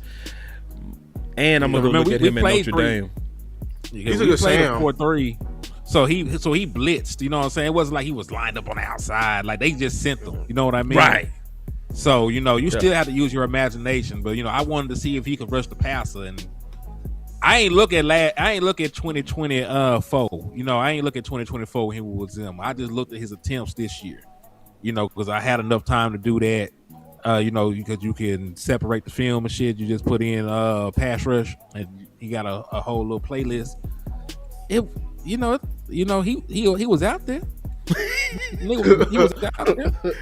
And see, I know you wouldn't bullshit, bro. Once he see it, he gonna say what he see. Again, first guy I'm going to start with is Demo. Really excited about Demo. I know when I talked to Demo about both CP and Scott Simons, he was really excited. He's excited about an offseason, for the first time in a while, which is what young players need. Certainly guys as talented as he is. Again, we've got some guys that we're excited about that are young. I think Shamar James is a guy that showed up last year for us. The instincts are real. He was swimming a little bit, but he always found the ball, which I think is great. Justin Barron's a guy that we're excited about. Marist Liufau, we're going to move him to outside linebacker. That kind of fits his strengths, right? He's got length. He's got long arms. He's really good at disrupting the ball. So we'd like to build some. Man, outside linebacker. Man, see, I could tell with Schotty bullshit. He has strength. He has long arms, bro. That ain't what you look for on no damn outside linebacker. Just some strength and long arms. What you looking for? A gorilla? More depth there and find another guy or two. But again, we've got some young pieces that Scott and the entire defensive staff have to develop. He just told you find another guy or two. They just saying that, bro. Yeah. All right, he gonna be in the room, but he ain't gonna be He a the placeholder. Yeah, you gotta start start somewhere. Because it sounds like they finna have Shamar back out there as a buck linebacker in a nickel package again. Well, that's based on what you have right now. They still want plans for the people that's currently on the team, but you can't have a plan for a free agent that you ain't signed yet or a rookie you ain't brought in yet. You just gotta talk niggas through it. They be in reserve roles, and they might really. I don't believe that they see that shit for Cuz for real. I think that he gonna bounce around. They might be doing some cross training shit with Marist, but I don't foresee Marist being a true outside linebacker. Your starting outside linebacker probably in the draft right now, because they said they want a mix of veterans, and they said they want a mix of young guys. So they're gonna probably bring in an outside linebacker. They got some ties to the defensive line coach or the pass rushing specialist. Like they might bring in Bradley Chubb or some shit. They might bring in somebody ain't got a super high cap hit, and then they gonna spend like a top 20 pick on the edge. They already told you that Easy E gonna have his ass out there playing the other outside linebacker spot. You could take that to the bank because they spent a second round pick on him. They ain't finna get rid of that experiment that soon. So defense already sounding sorry. I need to hear more than this shit. I swear to God, I need to hear more than this. Defense sounded sorry as fuck. Hold on real quick. Defense already sounded ass booty cheeks. What does this list mean, landlord? These are the former. They usually go get them. Yep. They usually pick a couple of people from these visits, don't it?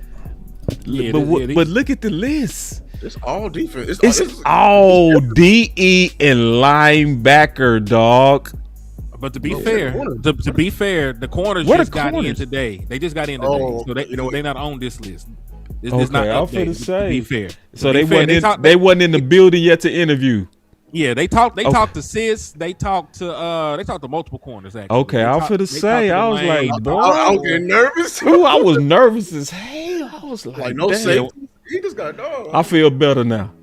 Hey, I'm gonna say this real quick, man, because I gotta go. Okay.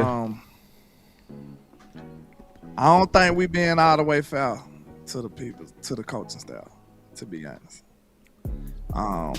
Is there a possibility that with better teaching, a better coaching staff, that some of these players could be better? I know because we all are in agreement together collectively that Flus did nobody no justice. Everybody was bad under Flus. When it was probably like about 2 roses in the concrete.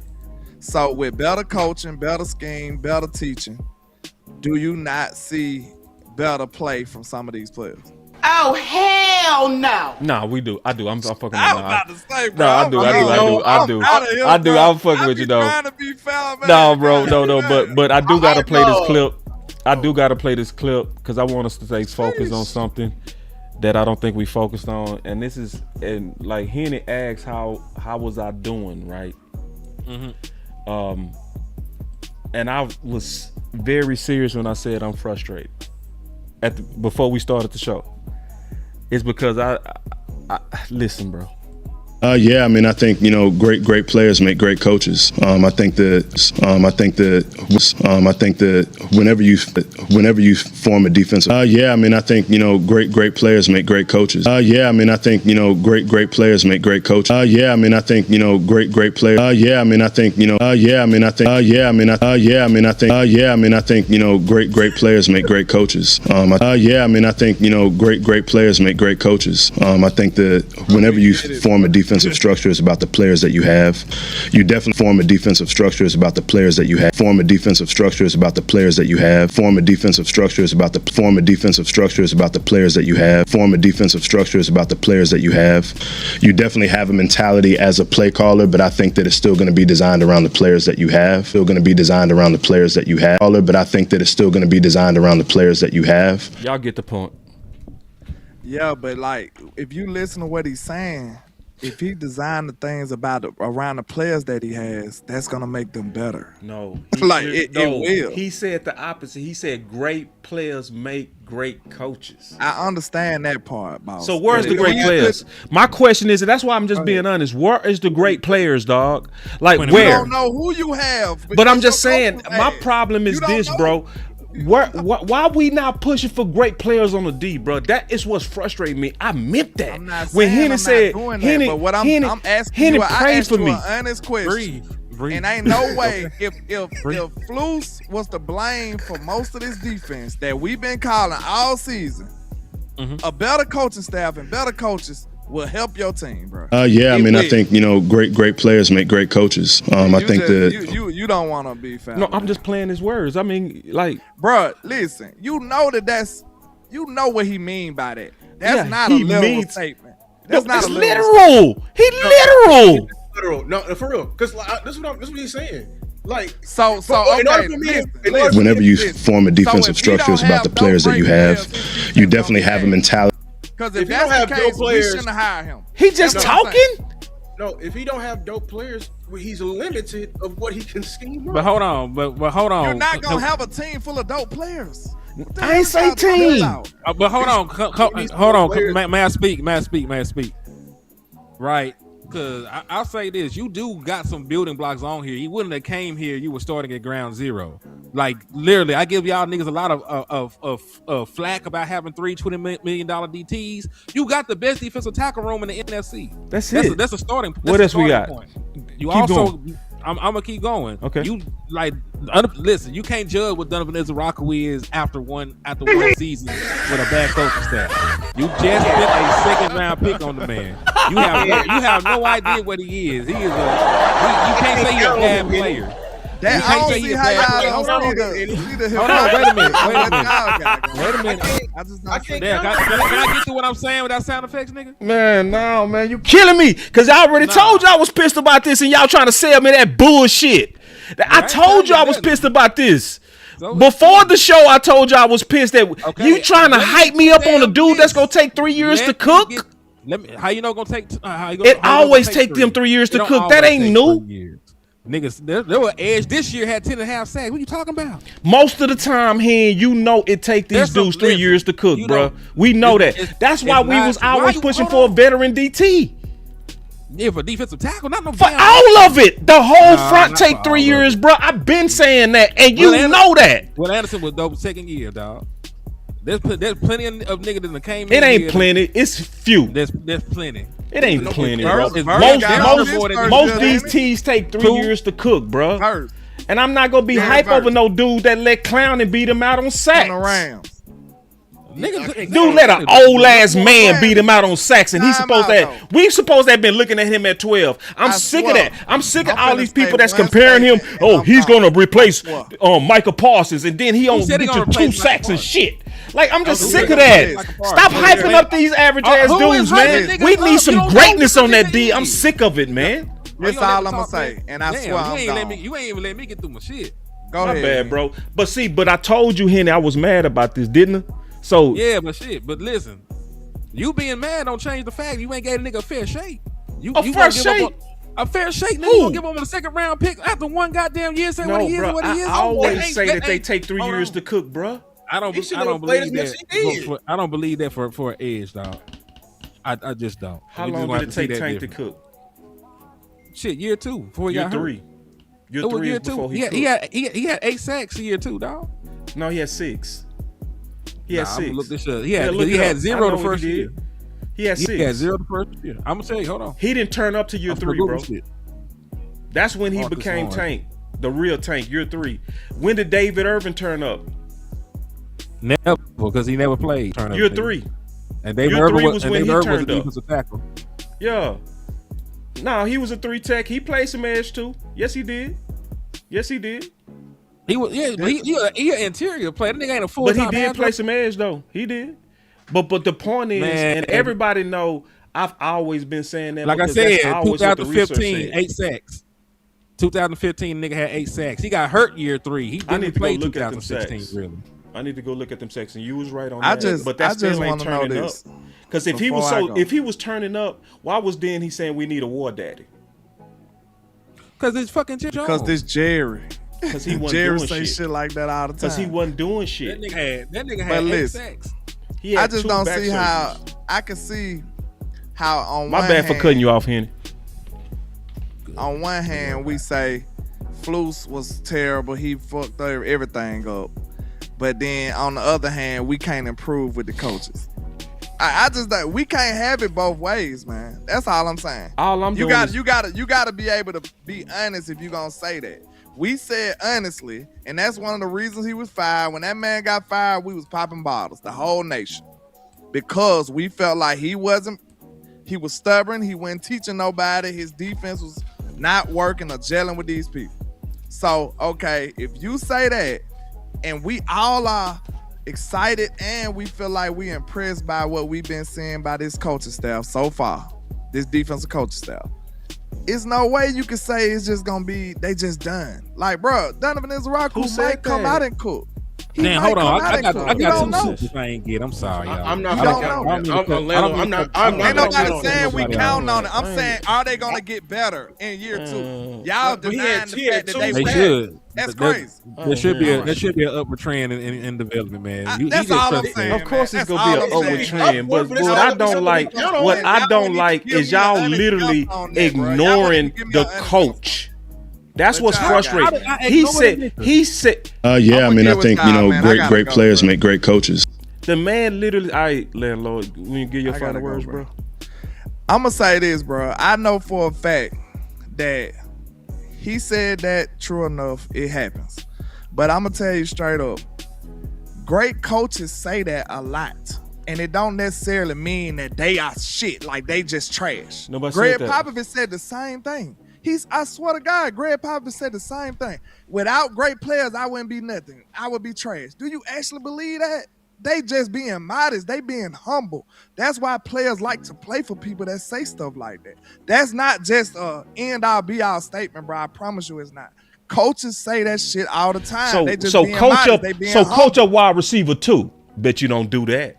Go coach They up did. Floyd North. Go Get Floyd North and make him your number 2 then. Since Ain't nobody coaches, trying to do coaches, this. you don't You- need Pickens. Just get a That's what coach. my whole You don't point need was. Pickens. Get a coach. That'll turn them up. You ain't gonna hear that on you don't, because you want the great player. We already See, did. just like you want on offense is We what I turned want up on Pickens. defense, I bro. thought it was a final See, y'all- word, nigga. My bad. What was Yeah. What My the bad. I fuck cut you Pickens off. was My in bad. Pittsburgh? My bad. What was he in Pittsburgh? Then he came here and turned up, didn't he?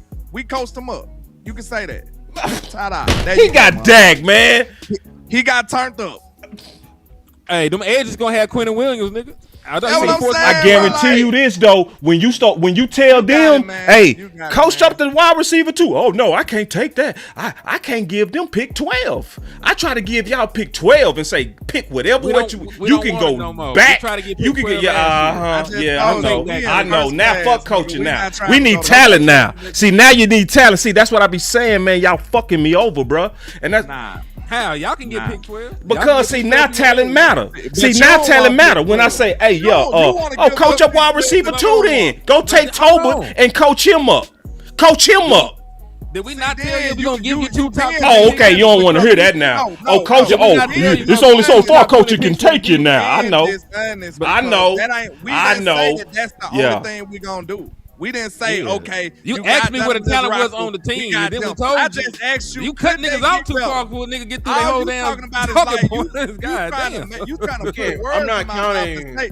Can I finish my counting- statement real quick, man? Man, my fault. Y'all man. trying to put words in my mouth to say that. That's what I'm saying. Like we just gonna I stick gotta- with I these gotta go guys. for real. That God ain't what bless I America. I gotta asked. go I out the just coop. said, hey, can they get better? That's all I asked. They can. And y'all went to saying, oh, that's what we just gotta stick with them. Y'all putting words in my mouth. I didn't Man, say that. I'm We just can still telling y'all, get I don't more like players. this roster that y'all be pushing, bro. I don't like it. I've got been the saying better. that. All right, man. I don't y'all like hold it. down, man. And I'm Salute being to dead ass everybody. honest, bro. I don't like appreciate Chubb. y'all. Let's give him Chubb. Let's go hype up the dude let's do the committee of defensive end like they did over there at the Blueprint. Is go do what they did at Seattle. That dude had 2 sacks and I love it, man. Fuck that. I ain't trying to hear no goddamn over no dude who got. Oh, go look at his film. Oh, go.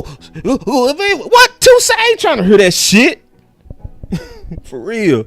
I'm just sick of that, bro. We need resources on the D. I'm sick of that. I'm sick of it. I really am. But when it comes down to the offense, they pay everybody and they get everything. And that's true. I did not lie. They pay everybody and they get everything. They paid the fullback, the tight end. They paid everybody. They finna give them 2 Lamborghinis. Oh yeah, and then they say we gotta have all of this. We can't miss none of this. We gotta have every bit of this. Now we go give y'all scraps and say coach that shit up. I mean, Because that's not how it works, man. We can't turn this water into wine. Like basically what he's saying, he needs fucking playmakers. that's what he said. That's what he's saying. Because when scheme be schemed, you know what take over is playmakers, man. We can get top shelf without Crosby Troy. Can you put me a top? Put me a top shelf as a suggestion. Because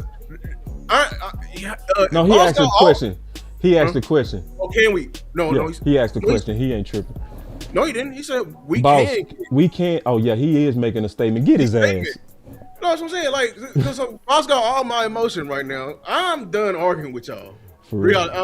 I'm giving my 2 cents online, and I'm bagging out because y'all are not making any football sense anymore. Somebody name the top shelf. Name the top shelf. Because here's my thing. The reason why I'm not okay with y'all playing last year because we already did it before. Right. You're going to tell me, oh, Chubb had 8.5. Fowler had 11.5. What the fuck are you talking about? And he had Micah. He literally had 11.5 with fucking Commanders.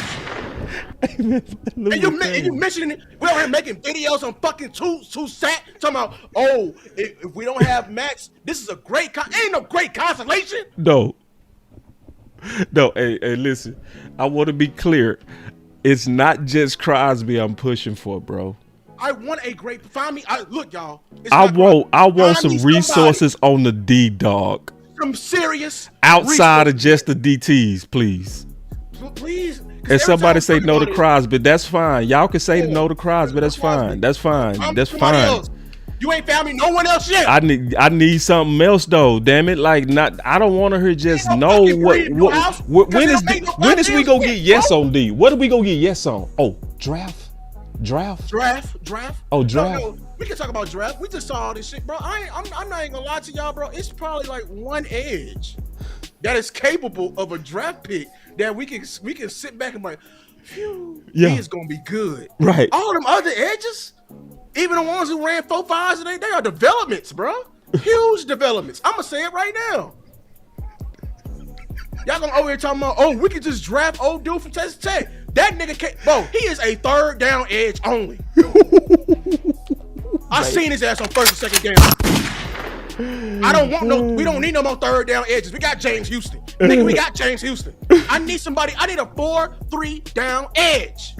Because, bro, you know why I've been having this shit pit in all week. I'm me too. I've been mad. I'm in my house now and I can yell now. Man, having me fuck up, man. Cause y'all the same ones over here talking about, oh, coach of the defense, but then bitching and complaining, fighting us on RB2 during the season when we wanted another running back next to Javonte to save the defense. Y'all ass like, we don't need another running back. We need an edge. Where's that same energy now? Yeah, and shout out to my boy Landlord, man. I apologize, man. Like, cause I was honest, bro. Lou, I was honest. Like, as soon as my boy Hen came in, he asked me straight up. He said, "How you doing?" I said, "Honestly, bro, I'm frustrated." And he was like, "What's up, bro?" And I was like, I'm hating the ideas. That's all. You know what I mean? I'm hating that it feel like, and I'm just being honest, and it could be my emotions. I'm being all the way honest on that too. You know what I mean? No, you're not emotional. Y'all intentions are not pure. It's not. Y'all intentions are not pure. Cause see, it's just funny to me how, you know, when it comes down to the defense, oh, we got you some coaches, but when it comes to the offense, they got everything and they saying, and we ain't giving up nothing. We ain't giving up. We got Lambos over here. We got Ferraris. We got quarterbacks that's worth 60. We got all of that, and we just over. Can we get Trey? Can we get Crosby? Nah, we gonna get you Chubb. Be like, man, fuck you, man.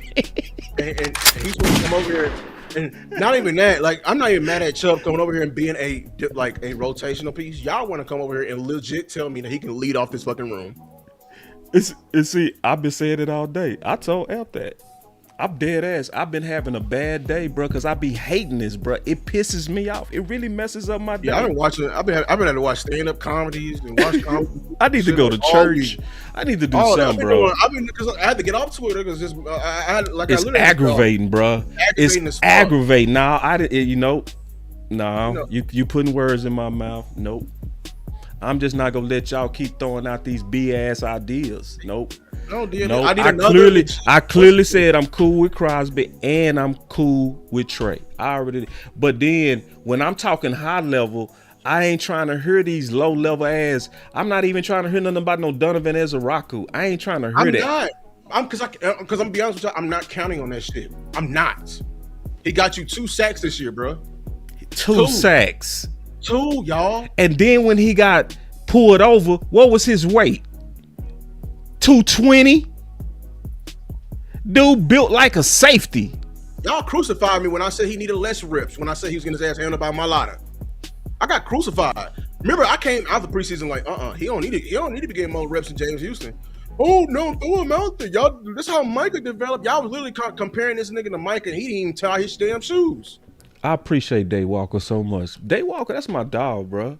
Cause he said that's a true fight, boss. I can't lie. Us team weapons ain't fair when it comes to that, bro. I can't lie. Exactly, bro. That's what I'm talking about. When it comes, dog, we over here like, bro, we'll give y'all pick 12. They like, no. I'm like, damn. We trying to build a D, and you saying build it with nothing but B's and coaching. I ain't trying to hear that, bro. Bro. I want some talent. And then if it ain't Crosby, if it ain't Trey, what's y'all ideas? No, that's what I'm saying. Like, if it ain't Crosby, is a long shot. Can y'all give me another legitimate idea though? Yeah. I don't want to hear about no Khalil Mack. I don't. Okay. Yeah. You did offer up some solutions. You did. I gotta give DA League credit on that. He gave me 5 names that he said these are good people that can probably be worth looking at. Okay, so I'm gonna be fair to him. He did right. Now some of them people, no, right. Some of them, I'm be honest, Chase on, no, right. Always I'll listen to. Always a legit. He gonna cost some bread too. I'll listen to Always. He has some production. Chase on, hell no, y'all. Hell no. See, check this out.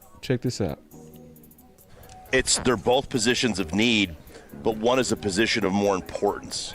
How would that discussion go? Well, it's the position of more importance. There's a lot of factors that go in.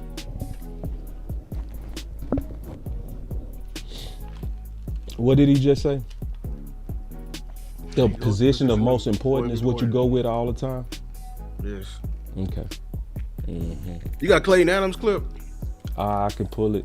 It would take me a while. Yeah, it takes. Okay, well, no, I'll show it. Let me see if I can pull it. But my point is, now you got Will McClay say you always go with the position of most value. You always, and it's like I'm honestly sick of getting fought on that. You know what I'm saying? And so, and this is, let me explain this, and then we can get off. I ain't gonna spend all day on this. I just want us to spend some time, and I'm gonna be fair. I'm gonna go look at DA list. I looked at Chubb though, right? That was somebody that was on a lot of people's list, right? I looked at him.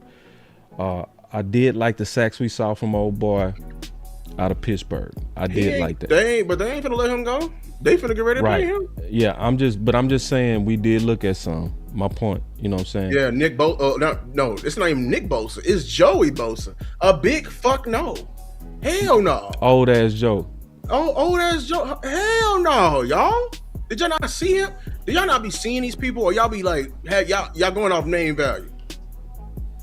We're asking it. I want somebody to lead off this room. And I'm gonna be honest with you, the reason why I'm even more what's name, because now they even contemplating not even bringing about Clowney, which means that the coaches are talking about what we talking about. They need somebody with some more impact. If they're not gonna bring back the vet who had the most production of everybody in here, what does that say to you? I don't like it. I just don't. And it's like, we want great players too on defense. That's all I'm gonna keep saying. So this is my whole point of me playing that clip, right? Is when he say you always go with the position that's most valuable. He said always, right? This is why if you go pitch, because this is just fair to us. This is just fair to us. If you go pitch, we gotta have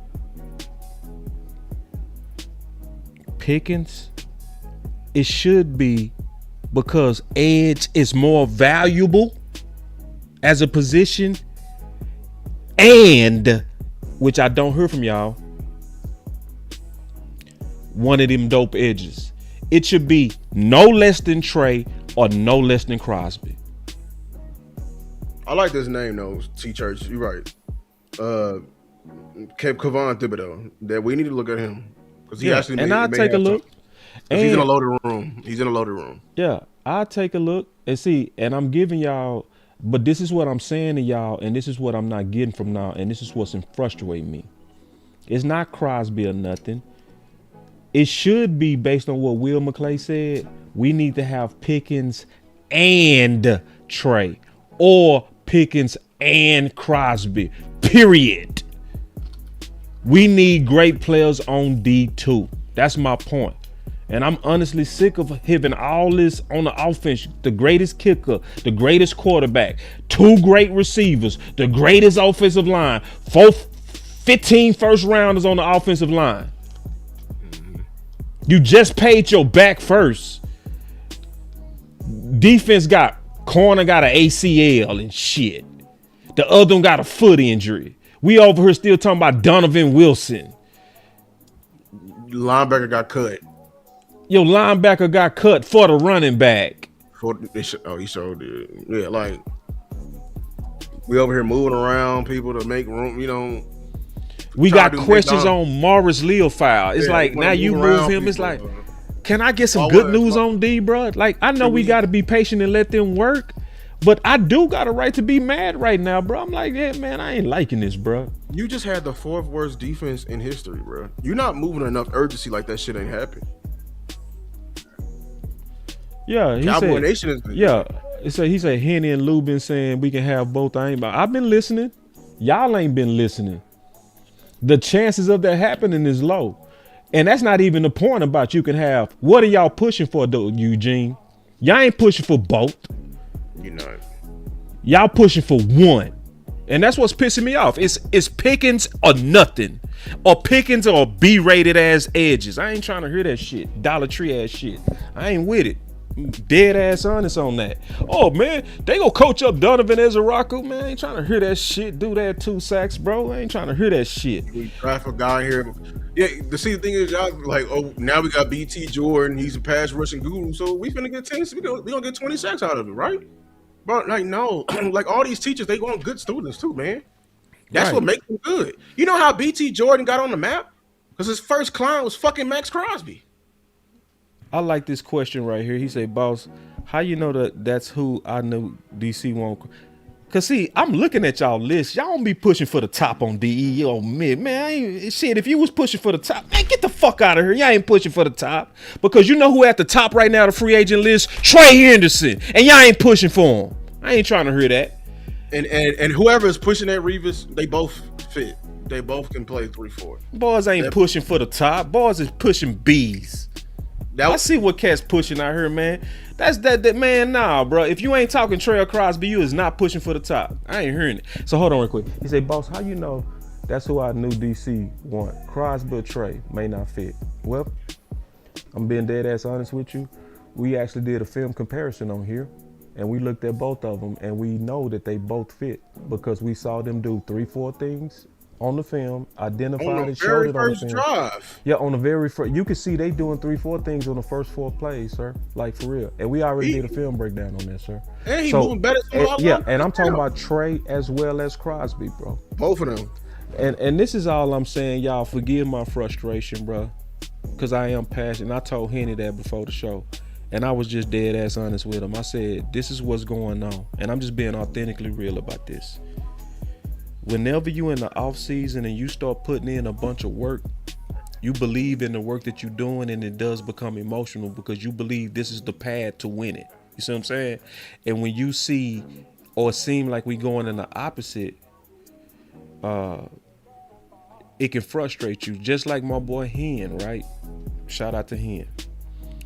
When he felt like we was going in the wrong direction when we picked Booker, he walked off the draft show because he really believed in Matthew Golden. So that's the emotions of the offseason, and I'm trying to make sure I don't get caught in just like, you know, the emotions of this. But it's also frustrating because I'm also clearly seeing the pattern. It's like it's a clear pattern to me that it's super top shelf offense on everything. We want everything. We want Lambos over there, and y'all, we like, hey, we'll give y'all a Camry. It's like, bro, that shit ain't right, bro. Like, and I'm just being all the way right, like real about that. And I be seeing these proposals. It's like, who starts low? Like, who does what? See, what does David Mulugeta go do when he talk to Jerry Lou? Is he gonna come in there and say, "Hey man, we'll just go ahead and give you, what you want, 34?"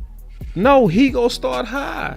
So people be like, "Boss, why you starting at the top?" Shit, that's what I'm supposed to do. The defense was so bad. Start high, and then if they come down and it end up being Trey, okay, I'm cool with that.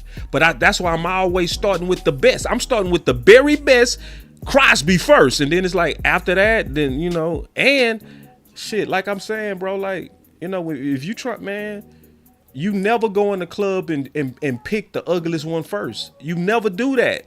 You supposed to shoot high. And then your coach over here talking, and then this supposed to be he just talking. He said it 3 times. I think that whenever you form a defensive structure, it's about the players that you have. He said it 3 times. It's all about the players that you have. Yeah, I mean, I think, great players make great coaches. I think that whenever you form a defensive structure, it's about the players that you have. You definitely have a mentality as a play caller, but I think that it's still going to be designed around the players that you have. Damn, he said it 3 times. And you know how I know we are right and we on the head, and y'all, like, there is a right or wrong to this? Look at his previous coaching jobs. Where did he come from? He came from Philly. What was he coaching? The back end. The back end has talent. Quinyon and Cooper DeJean, and they got talent up front.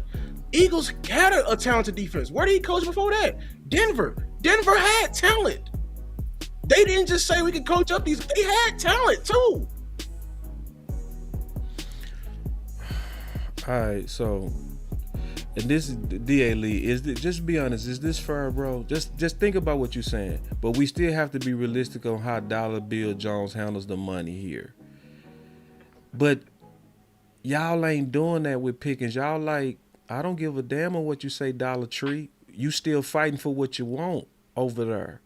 But then when it comes to the defense, you know how he is, boss. You know he cheap, boss. You got to start with the low offers. Because, no, y'all not doing that over there. That's my whole point, bro. Just don't bring up Pickens if you ain't bringing up Trey and Crosby. I just don't think that's right. I don't. I'm not interested in presenting Dollar Trees and Marshalls on the defense, but then it's top shelf steak and filet mignon on the offense. It's like, nah, bro. It rubbed me wrong. It goes against the common sense and traditions of winning championships. It's like we breaking all the common sense rules of football 101.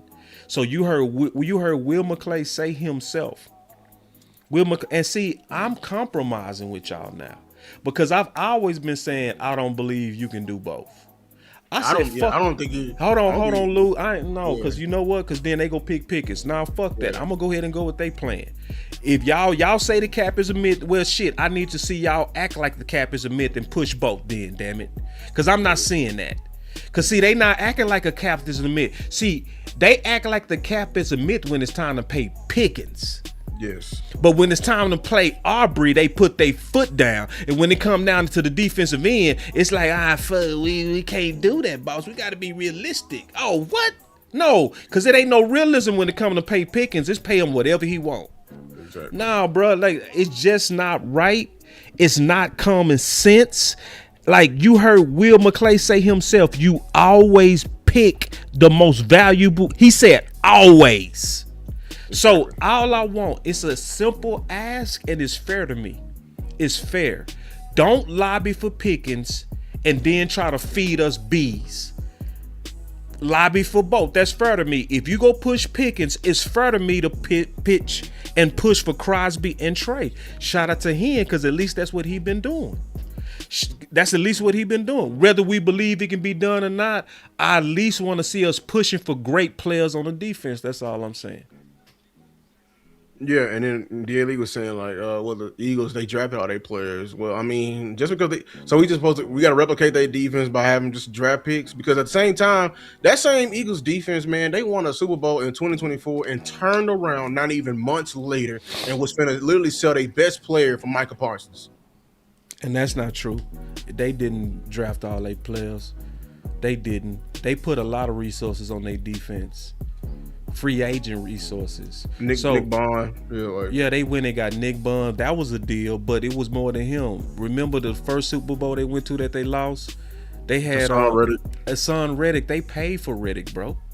Then when they did draft that dude Jordan Davis, he wasn't working out. They went and got Sue.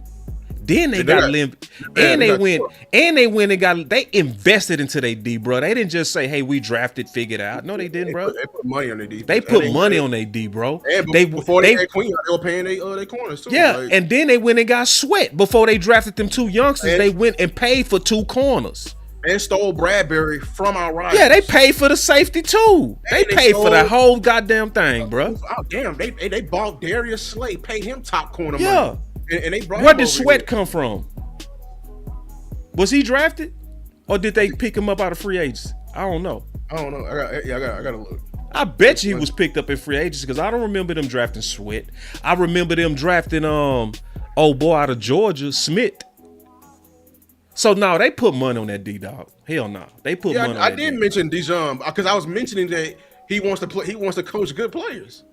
But y'all sitting there and telling me like just because he drafted them, we got to draft these too. That's the only way we get good players. We can't buy them. We bought a receiver.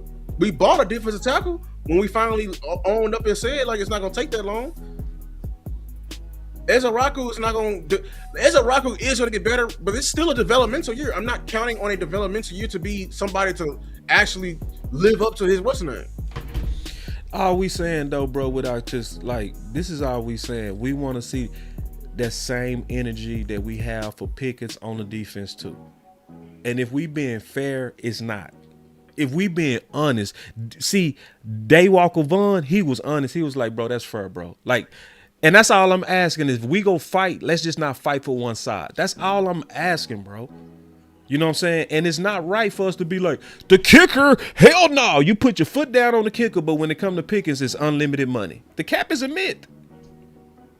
So it would just make my day if I saw us fighting for talent, like top talent, like somebody that we know dope as hell on D, like Tremaine Edmonds, right? Yeah. Who see somebody like that? Ain't nobody in Dallas talking about him, bruh. Or Cameron Curl. Yeah, some like real dope dudes. Real safety, I don't want no bottom tier. We need a top tier. Yeah, and if you saying like, why you? Well, y'all been pushing edge. Well, we've been pushing edge because edge is a high value position. That's right. So I want the most bang for my buck that I can get. I still want. We've been saying, and that's why we've been having to fight like hell last week in spaces and everything like that. Because people been like, y'all just want to get Crosby and stop. Like, who the fuck said that? I ain't say that. Nobody said that. And then we don't want to trade Pickens no matter what. We only honored 2 trade requests. One, player for player, and the second one is Dan Graziano. That's it. Other than that, I don't want to trade Pickens if it's just for picks. Yeah. And I'm going to tell you another thing I don't want. I don't want a team that's led by their offense. I don't want that. I don't either. That shit gonna lose. That's the shit. I ain't gonna lie. That's why I stopped arguing with y'all. Because y'all over here trying to change the fucking rules and shit. We are not going to win a Super Bowl ever led by them. I just don't want to be led by the offense, bro. I don't want Dak in his 30s throwing that bitch 40 times. 50 times and shit, bro. I don't, bro. I want us to no, bro. After seeing this past playoffs, that's the route we want to go, y'all. Yeah. We have quarterbacks that literally are worse than Dak, made it further than Dak has ever seen, literally coasting. Right. And it wasn't coasting on weapons. And then they coasting on their defense, man. And there's one more thing that I hate too. Since I was able to let it all out today, just keeping it 100, I was able to let it all out. I don't think we really thinking about the code. We're not thinking championship football. We're not. Yeah, it's not. It's like, bro, the style of football team that we not trying to build, it doesn't sound like it's ready for the playoffs. See, Parker said that. Like Parker said, see that playoff? Been in it. Yeah, he been in it. He was like, it's different. You know what I'm saying? And I'm not hearing the fans preparing us for winter. It's like we out here with tank tops, and it's like winter is really coming, bro. Where our coats at? Where's the running game? Where is the stuff that travels in the cold?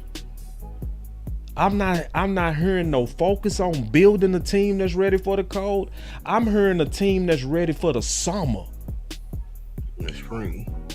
I'm just being all the way honest, bro. And then that's why I'm over here frustrated. Like, dog, this don't sound like championship building to me. This sound like some fun shit. It sound like it's gonna be fun, but it don't sound like when it just. It's just when it get ugly, man. When it get ugly. And I'm telling you right now, like, it ain't no if. It's a win, man. That shit is a guarantee. It got ugly during the season. Yeah. But we ignore it. Yeah. Listen, and I'm just giving y'all my concerns, man, out of love, bro. And I'm just being all the way honest. This is why I've been frustrated. It's like, aim hound D. That's all I'm gonna continue to say, man. You know what I'm saying? Yeah, he said Jersey had enough snow, fellas. It's snowing up there, big dog. Yeah, they still in the snow. I heard it. Yeah, I heard it. Yeah. Hey, look, Ed just said it. That's true. Top heavy with skinny legs. Yeah, and we just talking real, man. That all I ask. I'm interested in the defensive ends by committee. I'm gonna give y'all a look at that. I just don't like that we lead off with that. I just don't. Especially, and then I'm not over here, Lou, where, oh, it was just Eberflus. It was just Eberflus. It was Eberflus' fault. Like, no, Eberflus got fired because he knew he had lack of talent and he didn't maximize that. That's why he got fired. Eberflus, there was a role where Eberflus could have saved his job.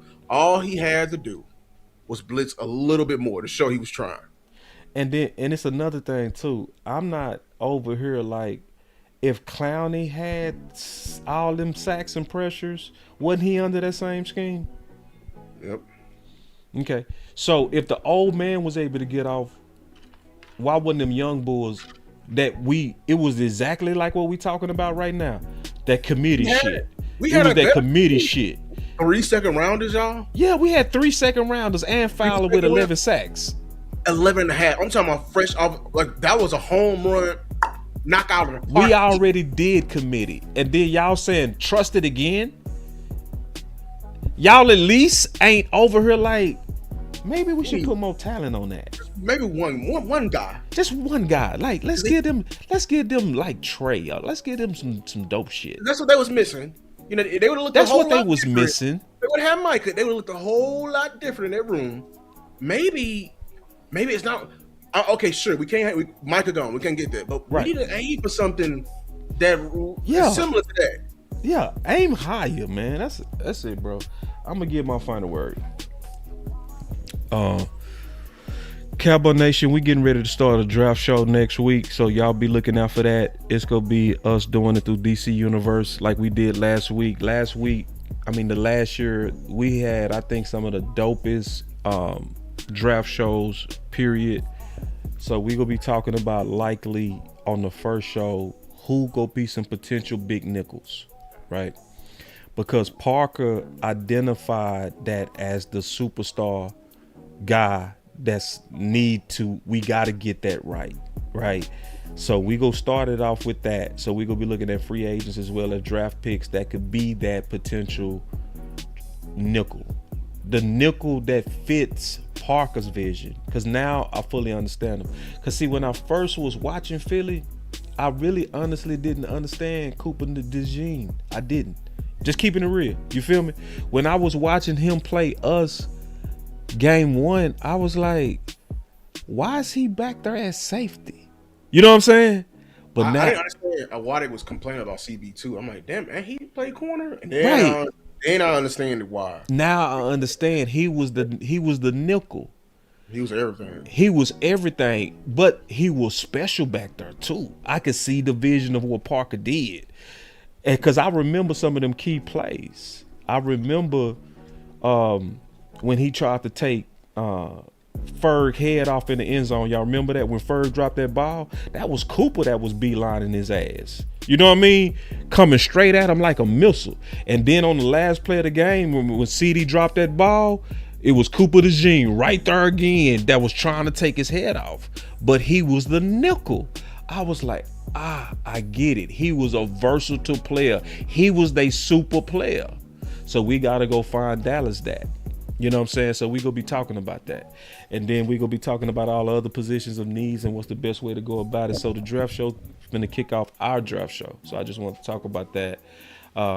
Excited for that, and it's gonna be the whole crew. It's gonna be, you know, obviously Amp, Star, me, Lou. I'm gonna try to see if I can recruit Dome, because Dome put a lot of time on this. I know he been looking at these dudes already since last year. Real talk. So I'm gonna try to reach out to Dome and see if he'll want to get down with it. You know. So anyway, man, I'm excited for that. But you know, y'all forgive my frustration a little bit. Y'all be patient with me. I have been upset. I was just being honest about that. I want us to build this deep, and I don't sense the urgency. Just keeping it real. And the last thing I'm gonna say on my final word is, y'all saw me like this before. You know the last time I was like this, Lou? The last time I was like this, bro, is when we picked Pickens. The last time we was like this is when the last time I was like this is when we made the Pickens hire. You know why I was mad? Because the moment we got Pickens, everybody stopped working. And like, yeah, my boy say, where's the OC? The OC is a professional trainer now. He training professional athletes and high school players. So he'll come whenever we ask him, but I intentionally don't ask him because I want him to stay focused on the bigger thing that he's doing.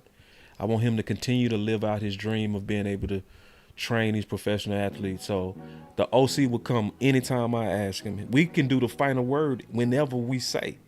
But, you know, I want to retool it. I don't want to come back with the same old final word. I want to come back with a better final word. And I haven't retooled it yet. But just to go back to what I was saying, that's why I was upset, Lou. You know what I mean? Yeah. Because we got Pickens, and then I came on her, and I came on Boss Land and said it. I told Henny and Land this. I said, hey, bro, I'm pissed. And he was like, what's up? Because, you know, they my dogs. They was like, damn, man, why you mad, bro? And I was like, damn, bro, look at how all the energy changed. We was all fighting for wide receiver 2. As soon as we got it, it's like people was like, all right, we done. It's like, nah, bro. We still had to get one tech. We had a lot of stuff to work on.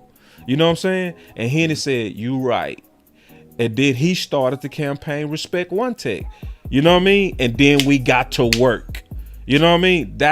I'm upset because I'm feeling our energy and I don't like it. You know what I'm saying? And I'm just glad I'm in a place to where I can just be honest like that. And then my boy Hen got behind it. He was like, you right, bro. We ain't grinding on that one take like we. And he went to work.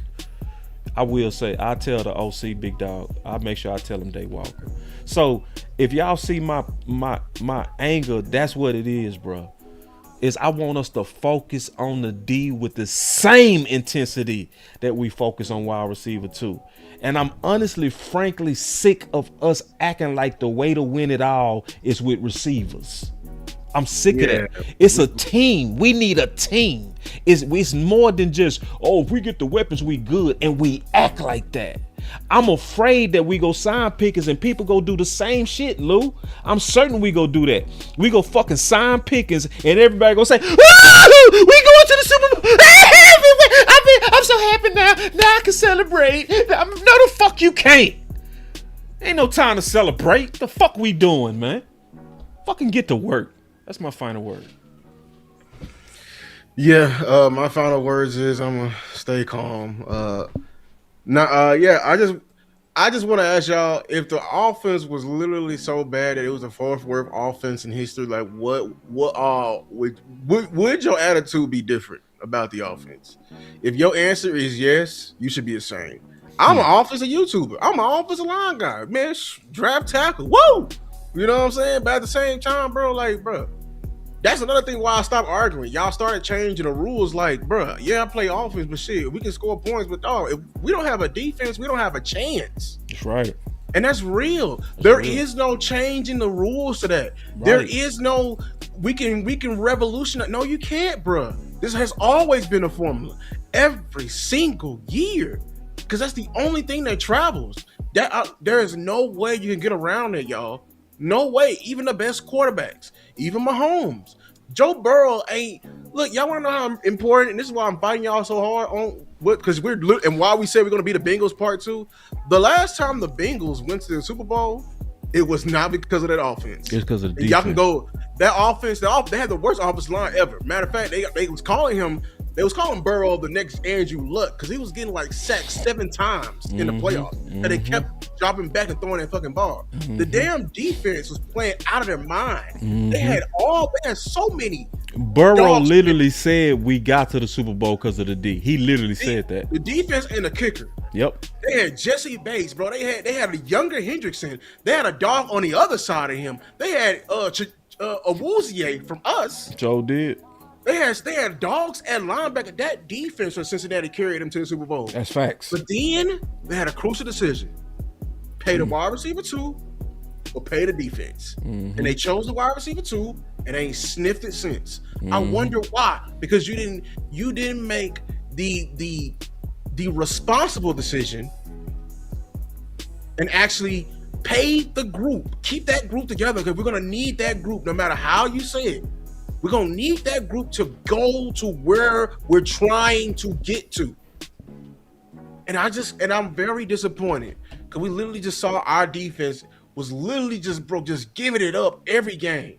And we saying like, basically we're just gonna aim low because that team was so bad. Pretty much anybody we can get is better than what we had.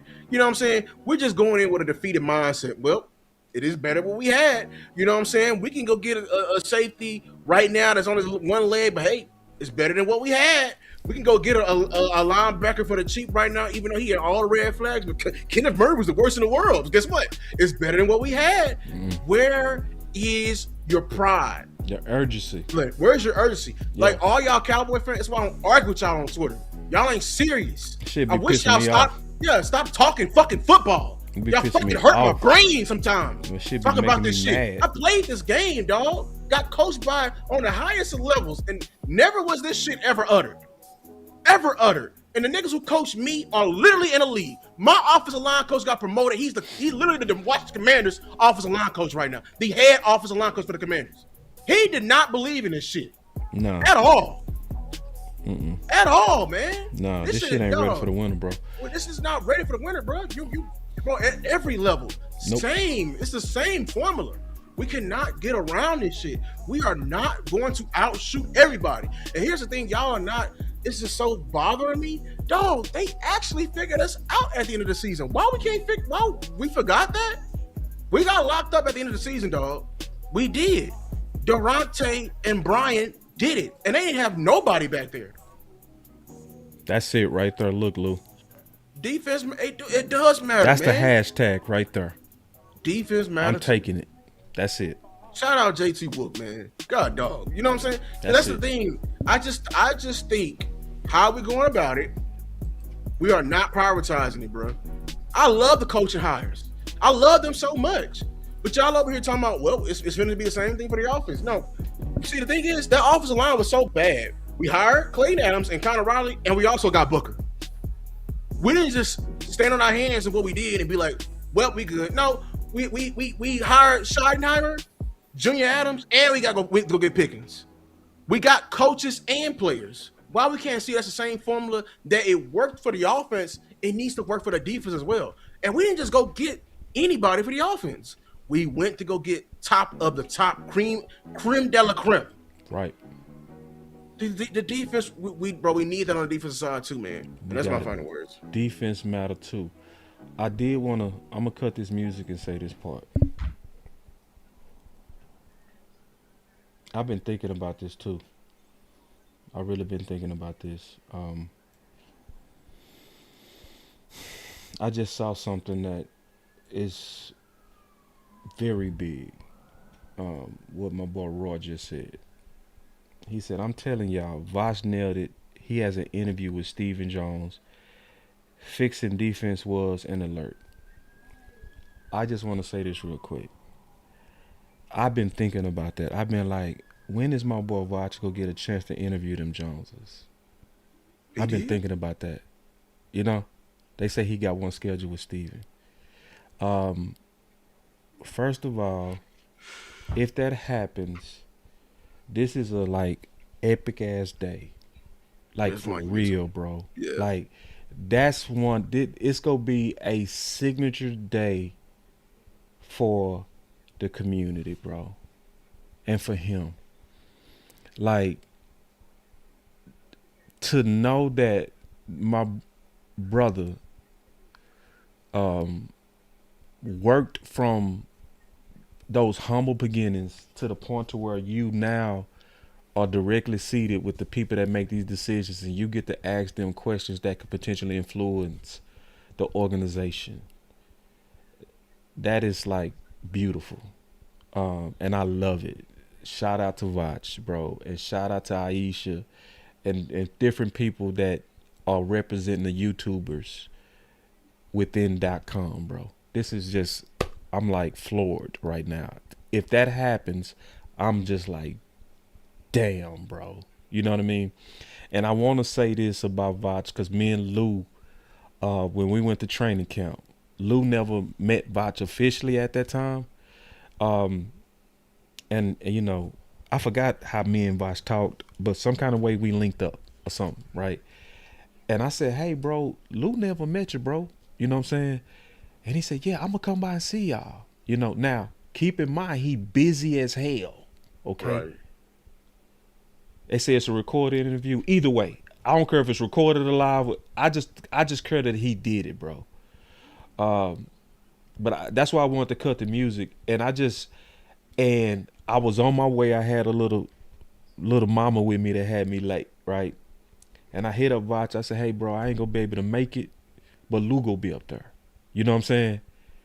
And when I walked in, Vach was sitting there chopping it up with him. You know what I'm saying? Busy as hell.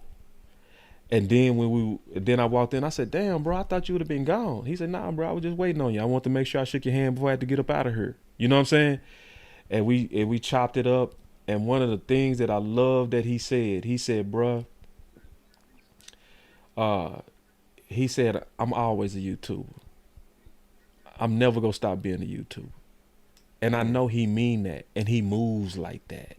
He does. He moves. Like everybody don't move like that. That's why I always said the best thing that ever happened to him was when the volume separated. Because guess who was still there for him when the volume separated from him? YouTube. The YouTube community. His supporters still carried him as he was now starting to bridge into a new opportunity with .com. And one of the biggest honors, and I'm just keeping it real, bro. I'm keeping it real, is when we was doing the draft show last year, and Vach was watching us. He told us. He said when he was off the air, because when he was off air, they was rotating segments. He said had us on the phone. He was watching us on the phone as he was in the palace. See, that's how much you know he's still one of us. You feel what I'm saying? That even, you know how many people would have forgot about everybody in YouTube sitting where he is? And he's sitting at the highest seat and he was watching us.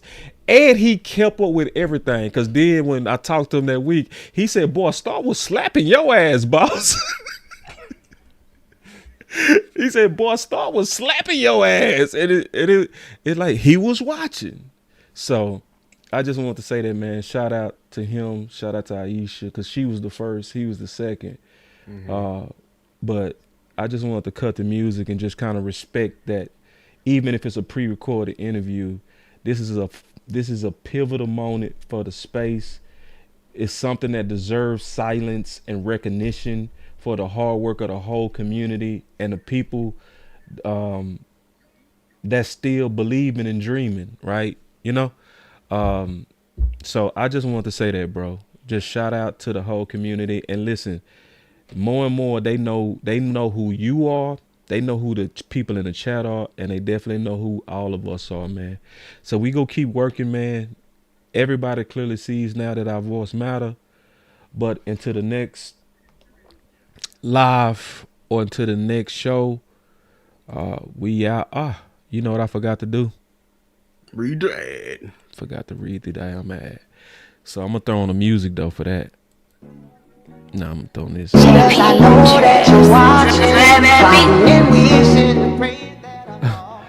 Go for a Hail Mary on your sleeper picks and win up to 100 times your money. Use promo code BCS and Sleeper will 100% match your first deposit up to $100 instantly, man. Shout out to everybody, landlord. Y'all forgive your boy for going crazy, but that's the ad read, man. We are up out this thing. Y'all take it easy, man. We out. Yeah. Shout out my haters. I know that you watching. Shout out my haters. I know that you're watching.